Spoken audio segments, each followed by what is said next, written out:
ꯇꯥꯕꯤꯔꯤꯕ ꯈ꯭ꯋꯥꯏ ꯄꯨꯝꯅꯃꯛꯄꯨ ꯑꯍꯥꯟꯕꯃꯛꯇꯗ ꯖꯦꯁꯤ ꯅꯤꯡꯊꯧꯖꯥꯅ ꯏꯀꯥꯏ ꯈꯨꯝꯅꯕ ꯎꯠꯆꯔꯤ꯫ ꯉꯁꯤꯁꯨ ꯃꯍꯧꯁꯥꯒꯨꯝ ꯃꯌꯥꯝꯒꯤ ꯑꯋꯥ ꯄꯣꯊꯥꯕꯗ ꯉꯥꯏꯍꯥꯛꯇ ꯑꯣꯏꯔꯕꯁꯨ ꯃꯇꯦꯡ ꯄꯥꯡꯖꯕ ꯑꯣꯏꯅ ꯊꯦꯡꯒꯨ ꯇꯣꯡꯕ ꯅꯤꯡꯊꯧ ꯍꯥꯏꯕ ꯋꯥꯔꯤꯗꯨꯒꯤ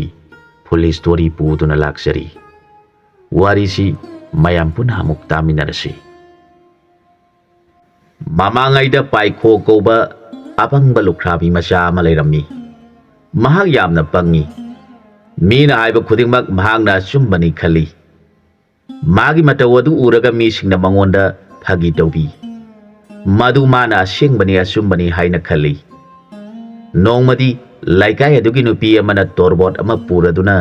ꯆꯠꯄꯗꯨ ꯃꯥꯒ ꯊꯦꯡꯅꯔꯦ꯫ ꯃꯥꯅ ꯃꯗꯨ ꯎꯔꯒ ꯅꯨꯄꯤ ꯑꯗꯨꯗ ꯍꯪꯉꯤ, ꯃꯁꯤꯕꯨ ꯀꯔꯤ ꯄꯣꯠꯅꯣ? ꯀꯗꯥꯏꯗꯒꯤ ꯄꯨꯔꯛꯂꯤꯕꯅꯣ ꯍꯪꯂꯕꯗ ꯅꯨꯄꯤ ꯑꯗꯨꯅ ꯈꯜꯂꯤ, ꯅꯤꯄꯥ ꯑꯁꯤꯕꯨ ꯇꯣꯔꯕꯣꯠ ꯑꯁꯤꯕꯨ ꯈꯪꯗꯕ ꯖꯥꯠꯂꯥ? ꯀꯔꯤꯅꯣ ꯃꯥꯅ ꯍꯪꯂꯤꯕ ꯑꯁꯤꯕꯨ ꯈꯟꯗꯨꯅ ꯅꯨꯄꯤ ꯑꯗꯨꯅ ꯐꯥꯒꯤ ꯇꯧꯔꯗꯨꯅ ꯍꯥꯏꯔꯛꯈꯤ, ꯍꯣ ꯏꯕꯨꯡꯉꯣ, ꯅꯍꯥꯛꯇꯤ ꯃꯁꯤ ꯈꯪꯗ꯭ꯔꯤꯕꯔꯣ? ꯃꯁꯤꯅꯤꯅꯦ ꯁꯥꯃꯨ ꯃꯔꯨꯝ ꯍꯥꯏꯕꯗꯨ꯫ ꯑꯩꯅ ꯉꯁꯤ ꯊꯕꯛ ꯆꯠꯂꯨꯕꯗ ꯂꯥꯏꯕꯛ ꯐꯕꯗꯒꯤ ꯃꯁꯤ ꯂꯝꯈꯥꯡꯗ ꯊꯦꯡꯅꯗꯨꯅ ꯄꯨꯔꯛꯂꯤꯕꯅꯤ꯫ ꯃꯥꯅ ꯃꯈꯥ ꯇꯥꯅ ꯑꯃꯨꯛ ꯍꯪꯂꯛꯈꯤ, ꯁꯥꯃꯨ ꯃꯔꯨꯝ ꯑꯗꯨꯅ ꯀꯔꯤ ꯀꯥꯟꯅꯒꯗꯣꯔꯤꯕꯅꯣ? ꯃꯗꯨꯅ ꯀꯔꯤ ꯇꯧꯅꯒꯗꯣꯔꯤꯕꯅꯣ ꯍꯪꯂꯛꯂꯕꯗ ꯅꯨꯄꯤ ꯑꯗꯨꯅ, ꯍꯣ ꯏꯕꯨꯡꯉꯣ, ꯁꯥꯃꯨ ꯃꯔꯨꯝ ꯑꯁꯤ ꯅꯤꯡꯊꯤꯅ ꯀꯅꯥ ꯁꯣꯛꯍꯟꯗꯅ ꯃꯆꯤ ꯑꯃꯗ ꯊꯝꯗꯨꯅ ꯁꯥꯃꯨꯒꯤ ꯃꯔꯨꯝ ꯑꯁꯤꯅ ꯃꯆꯥ ꯇꯨꯈꯥꯏꯔꯛꯇꯨꯅ ꯃꯆꯥꯗꯨꯕꯨ ꯑꯩꯅ ꯌꯣꯛꯆꯔꯕꯗꯤ ꯅꯣꯡꯃꯗꯤ ꯑꯩꯍꯥꯛ ꯁꯥꯃꯨ ꯂꯣꯏꯕꯤ ꯅꯨꯄꯤ ꯁꯥꯃꯨ ꯇꯣꯡꯕꯤ ꯍꯥꯏꯕꯗꯨ ꯑꯣꯏꯒꯗꯧꯔꯤꯕꯅꯤ꯫ ꯑꯗꯨꯅ ꯑꯩꯅ ꯁꯥꯃꯨ ꯃꯃꯥ ꯎꯗ꯭ꯔꯤꯉꯩꯗ ꯈꯪꯗ꯭ꯔꯤꯉꯩꯗ ꯄꯨꯗꯨꯅ ꯂꯥꯛꯂꯤꯕꯅꯤ ꯍꯥꯏꯔꯛꯈꯤ꯫ ꯋꯥꯗꯨ ꯇꯥꯔꯒ ꯄꯥꯏꯈꯣ ꯀꯧꯕ ꯅꯤꯄꯥꯁꯤꯅ, ꯁꯥꯃꯨꯗꯨ ꯃꯔꯨꯝ ꯑꯅꯤ ꯁꯨꯅ ꯀꯣꯛꯇꯕ꯭ꯔꯥ? ꯑꯩꯁꯨ ꯁꯥꯃꯨ ꯍꯥꯏꯕꯗꯨ ꯈꯪꯅꯤꯡꯉꯤ꯫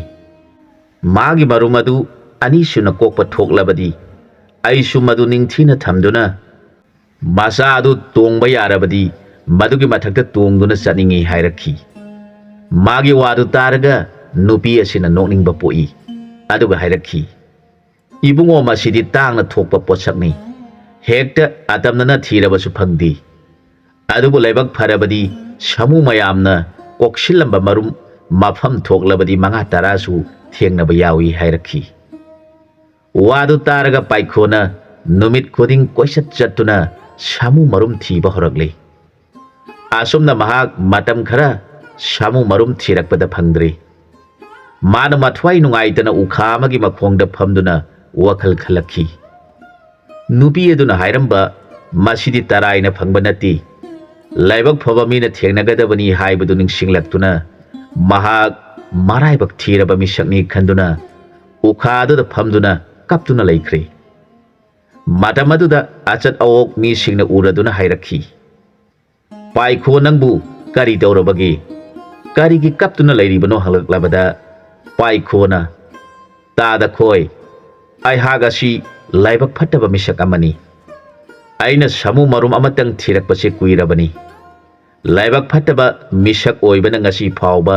ꯁꯥꯃꯨ ꯃꯔꯨꯝ ꯊꯦꯡꯅꯗ꯭ꯔꯦ ꯍꯥꯏꯔꯛꯈꯤ꯫ ꯃꯥꯒꯤ ꯋꯥꯗꯨ ꯇꯥꯔꯒ ꯃꯤꯁꯤꯡꯗꯨꯅ ꯈꯜꯂꯤ, ꯃꯥꯅ ꯍꯥꯏꯔꯤꯕꯁꯤ ꯀꯅꯥꯒꯨꯝꯕꯁꯤꯡꯅ ꯃꯉꯣꯟꯗ ꯂꯛꯅꯔꯝꯕ ꯑꯣꯏꯔꯒꯅꯤ꯫ ꯑꯁꯨꯝ ꯈꯟꯗꯨꯅ ꯊꯦꯝꯖꯤꯟꯕꯤ꯫ ꯅꯣꯛꯅꯤꯡꯕꯁꯨ ꯃꯈꯣꯏꯁꯤꯡꯗꯨ ꯐꯥꯎꯏ꯫ ꯃꯈꯣꯏꯅ ꯃꯥꯒꯤ ꯃꯇꯧꯗ ꯅꯣꯛꯅꯤꯡꯕ ꯈꯥꯡꯗꯨꯅ ꯍꯪꯂꯛꯈꯤ, ꯁꯥꯃꯨ ꯃꯔꯨꯝ ꯑꯗꯨꯅ ꯅꯪꯅ ꯀꯔꯤ ꯇꯧꯅꯒꯦ ꯈꯜꯂꯤꯕꯅꯣ? ꯄꯥꯏꯈꯣꯅ ꯈꯨꯝꯂꯛꯈꯤ, ꯁꯥꯃꯨ ꯃꯔꯨꯝ ꯑꯗꯨ ꯐꯪꯂꯕꯗꯤ ꯃꯔꯨꯝ ꯑꯗු ꯅꯤꯡꯊꯤꯅ ꯊꯝꯖꯔꯒ ꯃꯔꯨꯝ ꯑꯗꯨ ꯇꯨꯈꯥꯏꯔꯛꯄ ꯃꯇꯝꯗ ꯁꯥꯃꯨ ꯃꯆꯥ ꯑꯗꯨ ꯑꯩꯅ ꯌꯣꯛꯆꯔꯒ ꯆꯥꯎꯔꯕ ꯃꯇꯝꯗ ꯑꯩꯅ ꯃꯥꯒꯤ ꯃꯊꯛꯇ ꯇꯣꯡꯗꯨꯅ ꯂꯩꯕꯥꯛ ꯑꯁꯤꯒꯤ ꯅꯤꯡꯊꯧ ꯃꯆꯥ ꯏꯕꯦꯝ ꯑꯗꯨ ꯀꯣꯏꯒꯦ ꯇꯧꯕꯅꯤ꯫ ꯍꯧꯖꯤꯛ ꯑꯩꯅ ꯁꯥꯃꯨ ꯃꯔꯨꯝ ꯑꯗꯨ ꯐꯪꯗꯕ ꯇꯥꯔꯕꯗꯤ ꯑꯩꯅ ꯁꯥꯃꯨ ꯇꯣꯡꯗꯨꯅ ꯅꯤꯡꯊꯧꯒꯤ ꯃꯆꯥ ꯏꯕꯦꯝꯃ ꯀꯣꯏꯕ ꯆꯠꯄ ꯐꯪꯂꯔꯣꯏ ꯈꯟꯗꯨꯅ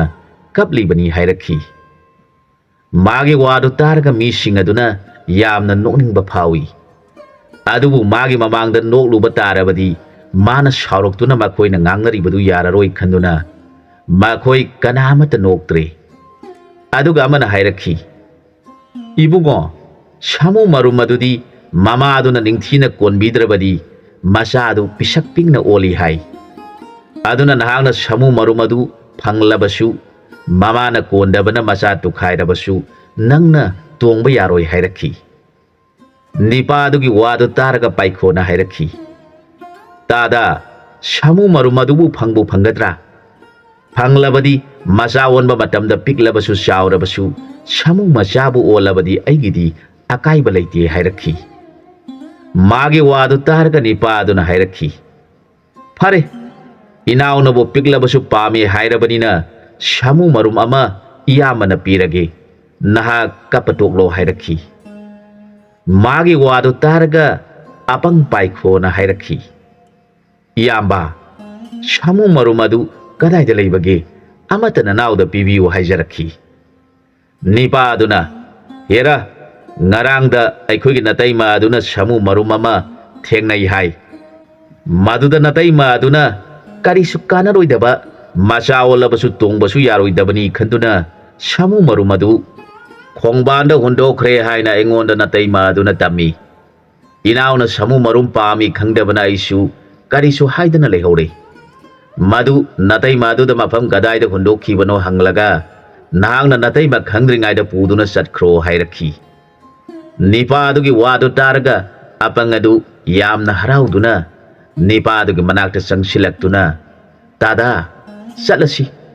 ꯇꯥꯗꯅ ꯏꯇꯩꯃꯗ ꯃꯥꯅ ꯍꯨꯟꯗꯣꯛꯈꯤꯕꯗꯨ ꯀꯗꯥꯏꯗꯅꯣ ꯍꯪꯕꯤꯔꯒ ꯅꯅꯥꯎꯗ ꯇꯥꯛꯄꯤꯌꯨ ꯍꯥꯏꯔꯛꯈꯤ꯫ ꯑꯄꯪꯅ, ꯇꯥꯗ, ꯈꯔ ꯊꯨꯅ ꯆꯠꯂꯁꯤ, ꯏꯇꯩꯃꯅ ꯍꯨꯟꯗꯣꯛꯈꯤꯕ ꯁꯥꯃꯨ ꯃꯔꯨꯝ ꯑꯗꯨ ꯑꯈꯪꯕ ꯃꯤꯁꯤꯡꯅ ꯊꯦꯡꯅꯕ ꯊꯣꯛꯂꯕꯗꯤ ꯁꯣꯏꯗꯅ ꯄꯨꯗꯨꯅ ꯆꯠꯈ꯭ꯔꯒꯅꯤ ꯍꯥꯏꯔꯛꯈꯤ꯫ ꯃꯗꯨꯗ ꯅꯤꯄꯥ ꯑꯁꯤꯅ, ꯍꯦꯔꯥ ꯏꯕꯣ, ꯅꯪꯇꯕꯨ ꯁꯥꯃꯨ ꯃꯔꯨꯝꯅ ꯇꯨꯈꯥꯏꯔꯛꯄ ꯃꯇꯝꯗ ꯁꯥꯃꯨ ꯃꯆꯥ ꯑꯗꯨ ꯆꯥꯎꯅꯕ ꯌꯣꯛꯂꯒ ꯇꯣꯡꯕ ꯌꯥꯏ ꯍꯥꯏꯕꯗꯨ ꯈꯪꯕꯒꯤ ꯋꯥꯅꯤ, ꯑꯩꯈꯣꯏ ꯀꯅꯥ ꯑꯃꯠꯇ ꯈꯪꯗ꯭ꯔꯤꯕ ꯇꯥꯗ꯭ꯔꯤꯕ ꯋꯥꯅꯤ ꯍꯥꯏꯔꯛꯈꯤ꯫ ꯅꯤꯄꯥ ꯑꯗꯨꯒꯤ ꯋꯥꯗꯨ ꯇꯥꯔꯒ ꯑꯄꯪꯅ, ꯇꯥꯗ, ꯑꯩꯁꯨ ꯏꯃꯥ ꯁꯥꯃꯨ ꯃꯔꯨꯝ ꯄꯨꯈꯤꯕꯤ ꯑꯗꯨꯅ ꯍꯥꯏꯔꯝꯕꯗꯒꯤ ꯈꯪꯕꯅꯤ, ꯑꯗꯨꯅ ꯇꯥꯗꯅꯁꯨ ꯀꯅꯥ ꯑꯃꯒꯤ ꯃꯐꯝꯗ ꯈꯪꯍꯟꯕ ꯌꯥꯕ ꯋꯥꯐꯝ ꯅꯠꯇꯦ꯫ ꯃꯤ ꯃꯌꯥꯝ ꯑꯁꯤ ꯈꯪꯈ꯭ꯔꯕꯗꯤ ꯃꯈꯣꯏꯁꯨ ꯁꯥꯃꯨ ꯇꯣꯡꯗꯨꯅ ꯅꯤꯡꯊꯧꯒꯤ ꯃꯆꯥ ꯏꯕꯦꯝ ꯑꯗꯨ ꯀꯣꯏꯒꯦ ꯍꯥꯏꯔꯛꯀꯅꯤ꯫ ꯃꯔꯝ ꯑꯁꯤꯅ ꯇꯥꯗꯅ ꯀꯅꯥ ꯈꯪꯍꯟꯕꯤꯒꯅꯨ ꯍꯥꯏꯔꯛꯈꯤ꯫ ꯑꯄꯪꯒꯤ ꯋꯥꯗꯨ ꯇꯥꯔꯒ ꯅꯤꯄꯥ ꯑꯁꯤ ꯌꯥꯝꯅ ꯅꯣꯛꯅꯤꯡꯉꯤ꯫ ꯑꯗꯨꯕꯨ ꯅꯤꯄꯥ ꯑꯁꯤꯅ ꯃꯉꯣꯟꯗ ꯅꯣꯛꯅꯕꯅꯤ ꯈꯟꯗꯨꯅ ꯃꯥꯅ ꯉꯥꯡꯅꯕ ꯌꯥꯔꯔꯣꯏ ꯈꯟꯗꯨꯅ ꯅꯣꯛꯅꯤꯡꯕꯗꯨ ꯈꯥꯡꯗꯨꯅ, ꯍꯦꯔꯥ ꯏꯕꯨꯡꯉꯣ, ꯃꯗꯨꯕꯨ ꯃꯤꯗ ꯄꯥꯡꯇꯥꯛ ꯇꯥꯛꯊꯣꯛꯄ ꯌꯥꯕ ꯋꯥꯔꯥ? ꯑꯗꯨꯛ ꯂꯨꯕ ꯃꯤꯅ ꯈꯪꯗꯕ ꯋꯥꯐꯝ ꯑꯗꯨꯕꯨ ꯍꯥꯏꯔꯛꯈꯤ꯫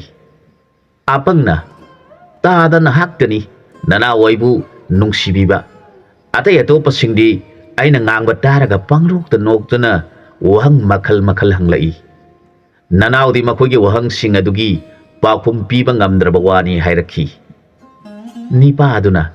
ꯏꯅꯥꯎꯗ ꯃꯈꯣꯏꯅ ꯍꯪꯂꯤꯕ ꯋꯥꯍꯪ ꯑꯗꯨꯕꯨ ꯀꯔꯤ ꯀꯔꯤ ꯋꯥꯍꯪꯅꯣ? ꯏꯌꯥꯝꯕꯁꯨ ꯈꯔ ꯇꯥꯅꯤꯡꯉꯤ, ꯅꯪꯅ ꯀꯔꯝꯅ ꯄꯥꯎꯈꯨꯝ ꯄꯤꯕꯒꯦ ꯍꯪꯂꯛꯈꯤ꯫ ꯑꯄꯪꯅ, ꯏꯌꯥꯝꯕ, ꯃꯈꯣꯏꯅ, ꯑꯄꯪ, ꯌꯦꯟꯕꯤꯒ ꯌꯦꯔꯨꯝꯒ ꯀꯅꯥꯅ ꯑꯍꯟꯅꯣ ꯍꯥꯏ, ꯑꯩꯅ ꯃꯄꯤꯅ ꯑꯍꯟꯅꯤ ꯍꯥꯏ꯫ ꯃꯈꯣꯏꯅ, ꯑꯀꯥꯁꯇ ꯅꯣꯡꯄꯥꯛ ꯃꯌꯥꯝ ꯄꯥꯏꯔꯤꯕꯁꯤ ꯀꯅꯥꯅ ꯄꯥꯏꯍꯜꯂꯤꯕꯅꯣ ꯍꯪꯉꯤ, ꯑꯩꯅ ꯅꯨꯡꯁꯤꯠꯅ ꯄꯥꯏꯍꯟꯕꯅꯤ ꯈꯨꯝꯃꯤ꯫ ꯃꯈꯣꯏꯅ, ꯅꯣꯡꯄꯥꯛ ꯑꯁꯤ ꯇꯥꯔꯛꯄ ꯃꯇꯝꯗ ꯃꯇꯨꯝ ꯃꯄꯥꯛ ꯑꯣꯏꯅ ꯇꯥꯔꯛꯇ꯭ꯔꯤꯕ ꯑꯁꯤ ꯀꯔꯤꯒꯤꯅꯣ ꯍꯪꯉꯤ, ꯑꯩꯅ ꯅꯨꯡꯁꯤꯠ ꯑꯗꯨꯅ ꯍꯨꯝꯕꯗꯨꯗ ꯃꯈꯣꯏ ꯃꯇꯨꯝ ꯑꯣꯏꯅ ꯇꯥꯔꯛꯄ ꯉꯝꯗ꯭ꯔꯤꯕꯅꯤ ꯈꯨꯝꯃꯤ꯫ ꯃꯈꯣꯏꯅ ꯑꯃꯨꯛ, ꯅꯪꯅ ꯅꯨꯡꯁꯤꯠꯅ ꯍꯨꯝꯗꯨꯅ ꯅꯣꯡꯄꯥꯛꯁꯤꯡꯕꯨ ꯄꯨꯏ ꯍꯥꯏꯔꯒ ꯃꯈꯣꯏꯅ ꯇꯥꯔꯛꯄ ꯃꯇꯝꯗ ꯅꯨꯃꯤꯠ ꯊꯥ ꯊꯋꯥꯟꯃꯤꯆꯥꯛꯁꯤꯡ ꯑꯁꯤ ꯇꯥꯔꯛꯇ꯭ꯔꯤꯕ ꯀꯔꯤꯒꯤꯅꯣ ꯍꯥꯏꯅ ꯑꯃꯨꯛ ꯍꯪꯕꯤꯔꯦ꯫ ꯃꯗꯨꯗ ꯑꯩꯅ, ꯃꯈꯣꯏꯗꯤ ꯅꯨꯡꯁꯤꯠꯅ ꯌꯧꯗꯕ ꯃꯐꯝꯗ ꯂꯩꯕꯅꯅꯤ ꯈꯨꯝꯃꯤ꯫ ꯃꯗꯨꯗ ꯃꯈꯣꯏꯅ ꯆꯨꯝꯃꯤ ꯂꯥꯜꯂꯤ ꯍꯥꯏꯗꯅ ꯇꯨꯃꯤꯟꯅ ꯑꯩꯕꯨ ꯌꯦꯡꯗꯨꯅ ꯂꯩꯔꯤꯕꯗꯨ ꯀꯔꯤꯒꯤꯅꯣ ꯇꯥꯗ? ꯑꯩꯅ ꯈꯨꯝꯂꯤꯕꯗꯨ ꯁꯣꯏꯕ꯭ꯔꯥ ꯍꯪꯂꯦ꯫ ꯅꯤꯄꯥ ꯑꯗꯨꯅ, ꯑꯉꯛꯄꯅꯤ, ꯏꯁꯣꯔ ꯅꯪꯒꯤ ꯈꯨꯠꯁꯦꯝꯁꯦ, ꯑꯁꯨꯛ ꯂꯨꯈ꯭ꯔꯕ ꯋꯥꯍꯪꯁꯤꯡ ꯑꯁꯤꯕꯨ ꯑꯩꯈꯣꯏꯅ ꯑꯄꯪꯕꯅꯤ ꯍꯥꯏꯔꯤꯕ ꯃꯍꯥꯛꯅ ꯃꯇꯧ ꯀꯔꯝꯅ ꯈꯪꯗꯨꯅ ꯄꯥꯎꯈꯨꯝ ꯄꯤꯔꯤꯕꯅꯣ ꯈꯟꯗꯨꯅ ꯑꯄꯪ ꯑꯗꯨꯗ ꯃꯨꯟꯅ ꯌꯦꯡꯗꯨꯅ ꯂꯩꯔꯦ꯫ ꯑꯗꯨꯒ ꯃꯥꯅ, ꯅꯪꯗꯤ ꯃꯇꯧ ꯀꯔꯝꯅ ꯅꯪꯒꯤ ꯋꯥꯈꯜꯅ ꯄꯥꯎꯈꯨꯝ ꯄꯤꯈ꯭ꯔꯤꯕꯅꯣ ꯍꯪꯂꯛꯈꯤ꯫ ꯑꯄꯪꯅ, ꯇꯥꯗ, ꯑꯩꯍꯥꯛ ꯀꯔꯤ ꯑꯃꯠꯇ ꯈꯪꯗꯦ, ꯈꯨꯗꯛ ꯑꯗꯨꯗ ꯏꯁꯥꯗ ꯍꯥꯏꯅꯤꯡꯕ ꯉꯥꯡꯅꯤꯡꯕ ꯑꯃ ꯍꯦꯛꯇ ꯄꯣꯛꯏ, ꯃꯐꯝ ꯈꯪꯗꯅ ꯍꯦꯛꯇ ꯍꯥꯏꯗꯣꯛꯈꯤ꯫ ꯃꯥꯒꯤ ꯋꯥꯗꯨ ꯇꯥꯔꯒ ꯅꯤꯄꯥ ꯑꯁꯤꯅ, ꯃꯍꯥꯛ ꯑꯁꯤ ꯑꯩꯈꯣই ꯃꯌꯥꯝꯅ ꯑꯄꯪꯕꯅꯤ ꯈꯟꯗꯨꯅ ꯑꯄꯪ ꯑꯄꯪ ꯍꯥꯏꯅ ꯀꯧꯅꯔꯤꯕ ꯑꯁꯤ ꯃꯍꯥꯛ ꯀꯅꯥꯒꯨꯝꯕ ꯂꯥꯏ ꯑꯃꯒꯤ ꯊꯧꯖꯥꯜ ꯐꯪꯕ ꯃꯤꯁꯛ ꯑꯃ ꯑꯣꯏꯔꯒꯅꯤ꯫ aduna mana hairiba torbot adubu nupi aduna shamu marumni haina laknarambadagi mana singba shamu marumni khanduna torbot pu shamu marumni haina thiribani phare aihaksu mana ningliba si piduna mahak kari torpage haibadu yenglage khanduna mahaki nupi aduna pomle shaba yararoi khanduna torbot ama phongbanda hundokhiba adugi mafam takladuna apangbu thajankhre apangna tada mi kana amata khangan biganu nanau madu thiraga phanglabadi tadagi nakta amuk lakseraroi aiha yum yaunaba chatkhage hairaga mahak phata haudi hunthokpam khongbana aduda shamu marum thirakle torbot adudi pumladuna khongbanda hunthakibada kaiduna taduna leire mana mafam aduda sangshilakpada apu masa saba utinamana torbot apumba akaiba adugi manaktagi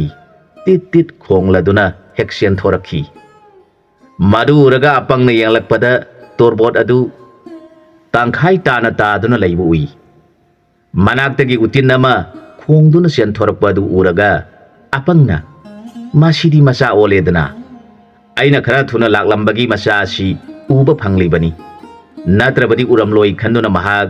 shamu masa sakhigadore khanduna utin phanaba tanaragle mahangna yamna wana honaduna utin adubu phare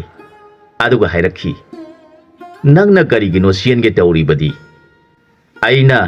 nangna tukhairamliba shamu marumasi ningthina thambide khanduna nangna shawbadagi aibu ubada selibo oire nahak shawraganu nangbu aina ningthina yoktuna shawraba kanda nangina thakta tonglaga ningthaugi majaibe maginakta satminagadoribani hayeng nabe ma laglaba kanda nangbu nabe ma aduna luna tawbigadoribani haiduna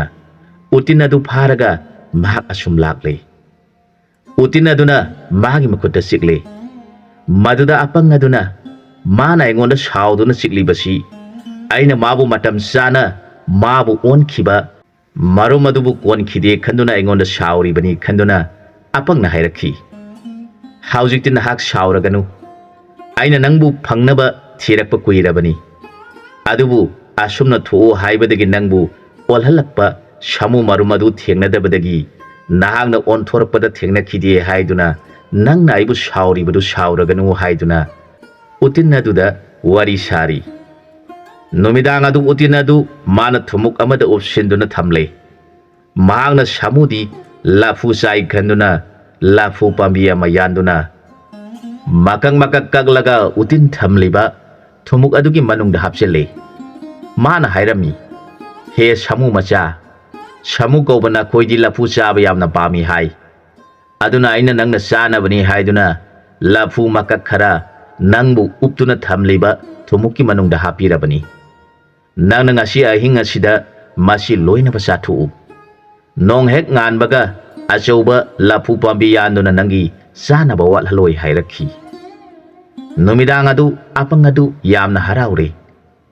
nonga labada mahangna thumuk manungda makut thingjinduna shamu macha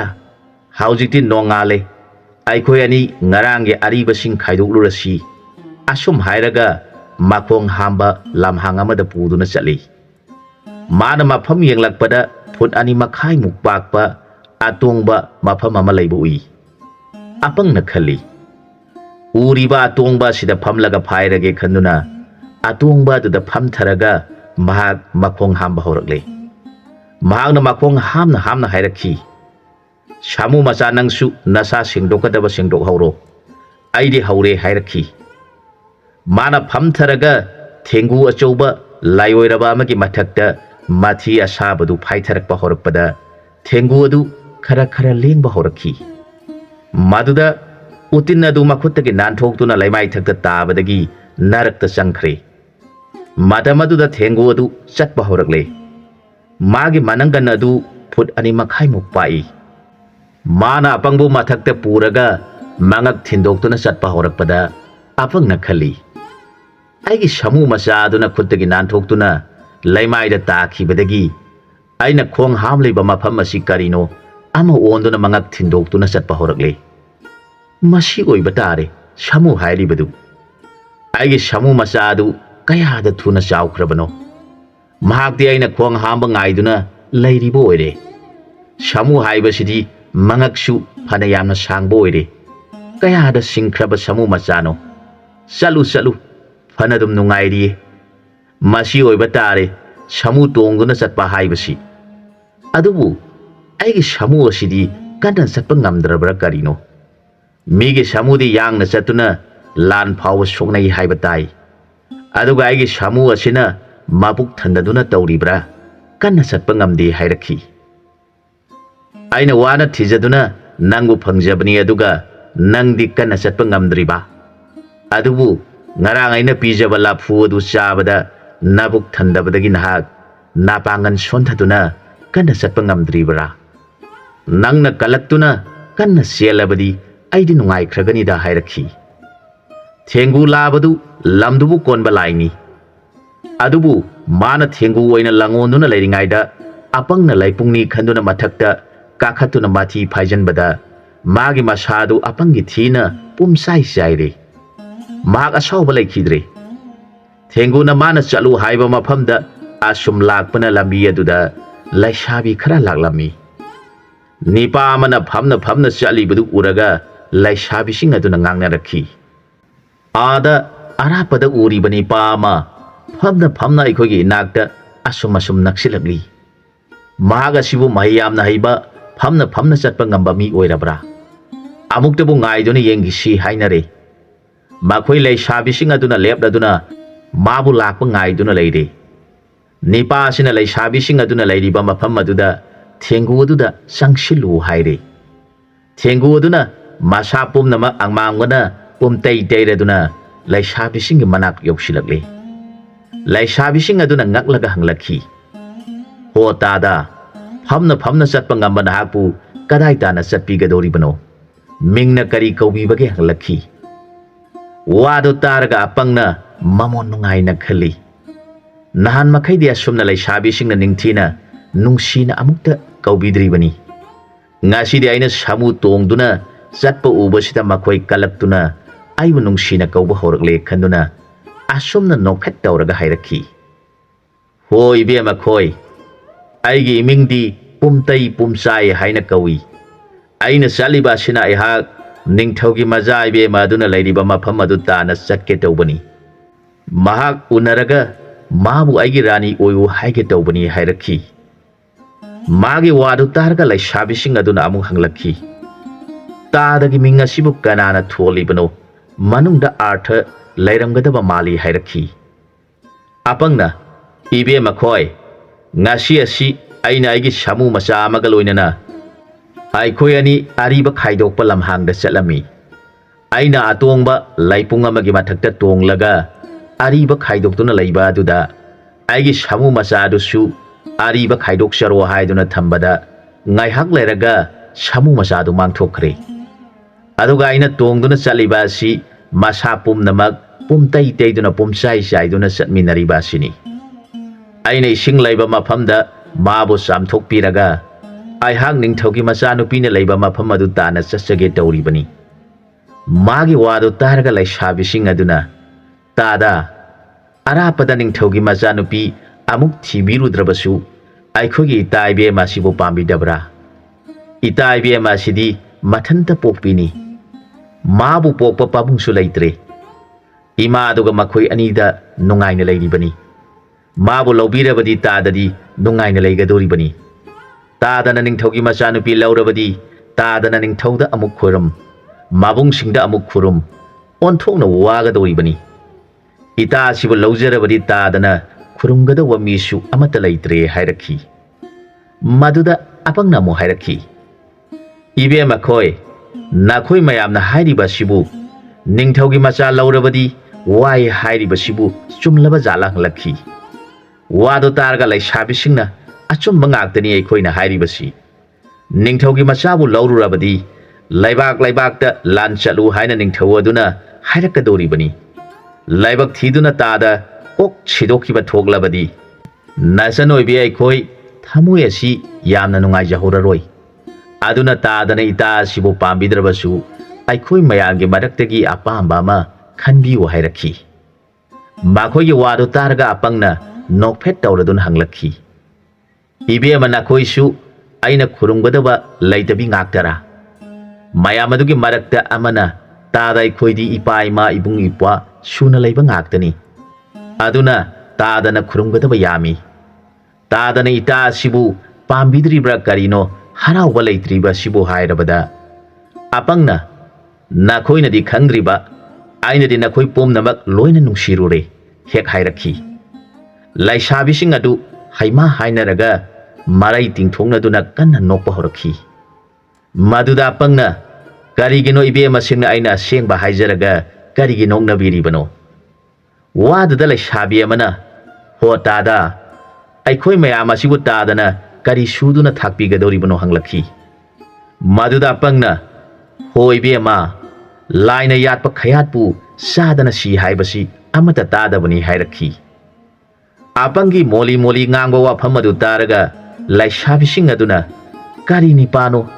ꯃꯣꯂꯤ ꯃꯣꯂꯤ ꯉꯥꯡꯕꯕꯨ ꯑꯣꯟꯊꯣꯛꯅ ꯍꯩꯈ꯭ꯔꯦꯗ ꯍꯥꯏꯔꯛꯈꯤ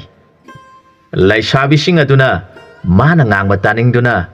ꯑꯃꯅ ꯑꯃꯨꯛ ꯉꯥꯡꯉꯤ ꯑꯃꯅ ꯑꯃꯨꯛ ꯍꯪꯉꯤ ꯃꯗꯨꯗ ꯑꯄꯪ ꯑꯗꯨꯁꯨ ꯐꯅꯗꯨꯝ ꯅꯨꯡꯉꯥꯏꯕ ꯄꯣꯛꯂꯗꯨꯅ ꯃꯈꯣꯏꯒ ꯋꯥꯔꯤ ꯁꯥꯗꯨꯅ ꯂꯩꯔꯦ ꯃꯃꯩꯊꯪꯗ ꯑꯄꯪꯅ ꯏꯕꯦꯝꯃꯁꯤꯡ ꯑꯩꯗꯤ ꯅꯤꯡꯊꯧꯒꯤ ꯃꯆꯥ ꯏꯕꯦꯝ ꯑꯗꯨ ꯍꯥꯟꯅ ꯑꯃꯨꯛꯇ ꯎꯅꯔꯨꯈꯤꯒꯦ ꯑꯩꯅ ꯑꯉꯥꯡ ꯑꯣꯏꯔꯤꯉꯩꯗꯒꯤ ꯍꯧꯅ ꯑꯩꯗꯤ ꯅꯤꯡꯊꯧꯒꯤ ꯃꯆꯥ ꯂꯧꯒꯅꯤ ꯍꯥꯏꯗꯨꯅ ꯂꯩꯖꯔꯛꯄꯅꯤ ꯑꯗꯨꯅ ꯑꯩꯍꯥꯛ ꯅꯤꯡꯊꯧꯒꯤ ꯃꯆꯥ ꯏꯕꯦꯝꯃꯕꯨ ꯍꯥꯟꯅ ꯎꯅꯖꯕ ꯄꯥꯝꯃꯤ ꯅꯈꯣꯏ ꯑꯩꯉꯣꯟꯗ ꯁꯥꯎꯔꯒꯅꯨ ꯑꯩꯒꯤ ꯁꯥꯗꯣꯡ ꯑꯣꯏꯔꯤꯕ ꯁꯥꯃꯨ ꯑꯁꯤ ꯇꯣꯡꯗꯨꯅ ꯃꯆꯥ ꯏꯕꯦꯝꯃ ꯎꯅꯔꯨꯈꯤꯒꯦ ꯍꯥꯏꯔꯛꯈꯤ ꯃꯥꯒꯤ ꯋꯥꯗꯨ ꯇꯥꯔꯒ ꯂꯩꯁꯥꯕꯤꯁꯤꯡ ꯑꯗꯨꯅ ꯍꯥꯏꯔꯛꯈꯤ ꯍꯣ ꯇꯥꯗ ꯑꯩꯈꯣꯏꯅ ꯇꯥꯗꯒꯤꯗꯃꯛ ꯄꯤꯅꯤꯡꯂꯤꯕ ꯏꯇꯥ ꯑꯁꯤꯁꯨ ꯅꯤꯡꯊꯧꯒꯤ ꯃꯆꯥꯅꯤ ꯃꯥꯕꯨ ꯂꯧꯕꯤꯌꯨ ꯋꯥꯗꯨ ꯇꯥꯔꯒ ꯊꯦꯡꯒꯨ ꯇꯣꯡꯕ ꯅꯤꯄꯥ ꯑꯗꯨꯅ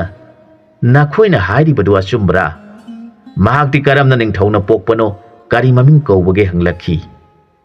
ꯂꯩꯁꯥꯕꯤꯁꯤꯡꯅ ꯇꯥꯗ ꯏꯇꯥ ꯑꯗꯨꯒꯤ ꯄꯥꯕꯨꯡ ꯑꯗꯨ ꯃꯃꯤꯡ ꯅꯤꯡꯊꯧ ꯍꯥꯏꯅ ꯃꯌꯥꯝꯅ ꯀꯧꯅꯩ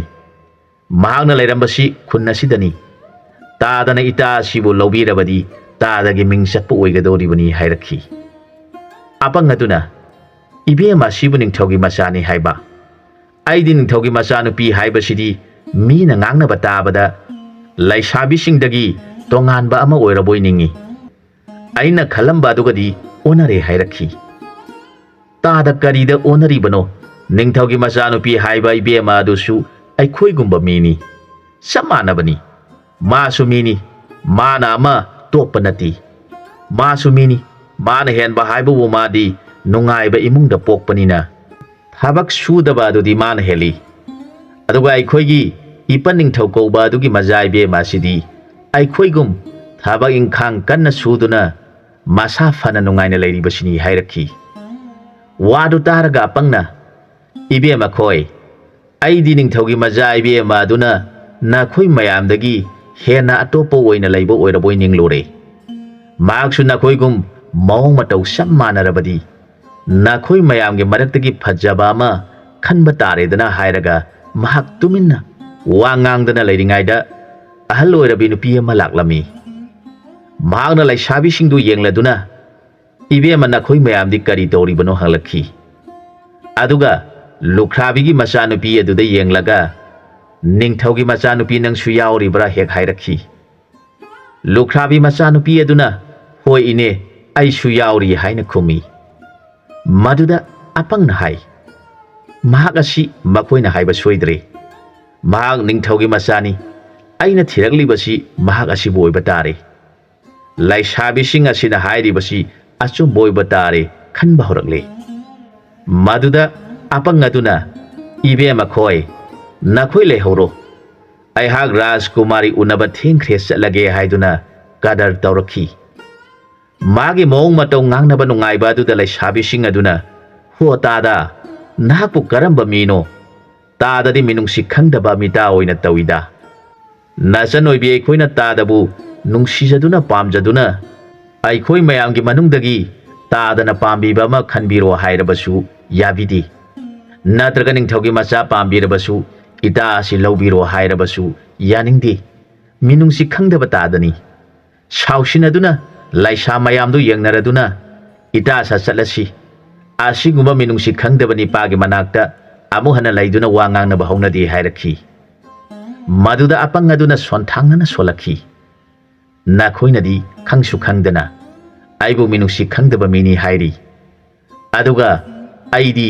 kanana phabanu pino kanana phajabino haibadu matau karamna khangadoribano aingondadi yamna lubo wafamni sonthangna haiba wafam madu taraga laishabising aduna hotada ningthaugi machanupi Rajkumari pambiba ibungo satpiro hek hairaklabada apangna ibe masing nakhoina di khangdriba nakhoi mayam asigi manungda karambana afabi nupino karambana phajabino haibadu karamna khangadoribano aidi madu khangdabana khanpham khangdaduna laiba sida nakhoina aibu apangbani minungsi leitaba misakni haina saibire aisu nakhoi mayam asigi manungdagi karamna bu khangadoribano khanduna wana lairibani hek haire apangi wadu taraga laishabi amana tadana haibiriba asidi aikhoi pumnamak asi amata pambidi hairiba wa oire wadu taraga apangna kari wabu kaubage aina haibadi nakhoi mayam asi aina loina nungsi aduna aina pamdaba khandokpa ngamjadre hairibani hairakhi apangi wadu taraga laishabi amana tadana ngasai makhai bera tawbiribasidi aikhoi mayam asi tadagi nupi oibige khanbiri boire haina hek hairakhi wadu taraga apangna hairai hoi bema adumna khanbirabasu thoina kaidi apangi wadu taraga laishabi singdu haima hairaga amaga yengnaraga nokminai makhoi mayamna nokladuna hairakhi tadana ngasai makhai ningai tawbiribasidi aikhoi pumnamak tadagi nupi oibige khanbiri boire hairakhi apangna itap tapna aduna bu aina nakhoi pumnamak nuksijabana khanpham khangdribani hek hairakhi magi wadu targa laishabising aduna tadadi aikhoina yengbada apangba mali aduga wakhaldi yamna wangli poni hek hairakhi apangna ibe makhoi wakhal wangba aduna bu nakhoi khudingmak aina loina nuksijaribani natrabadi ibe masingna khambiduna thambibada aina yaribasisu yakhigadra aidi ngasaina ningthau konungda aigi sadong asi tongduna sacharam labasu ngasaina Rajkumari unaduna aibu ipuk thana chaduna nungaina lairam lagani hek hairakhi magi wadu targa nupi singaduna haujik phauba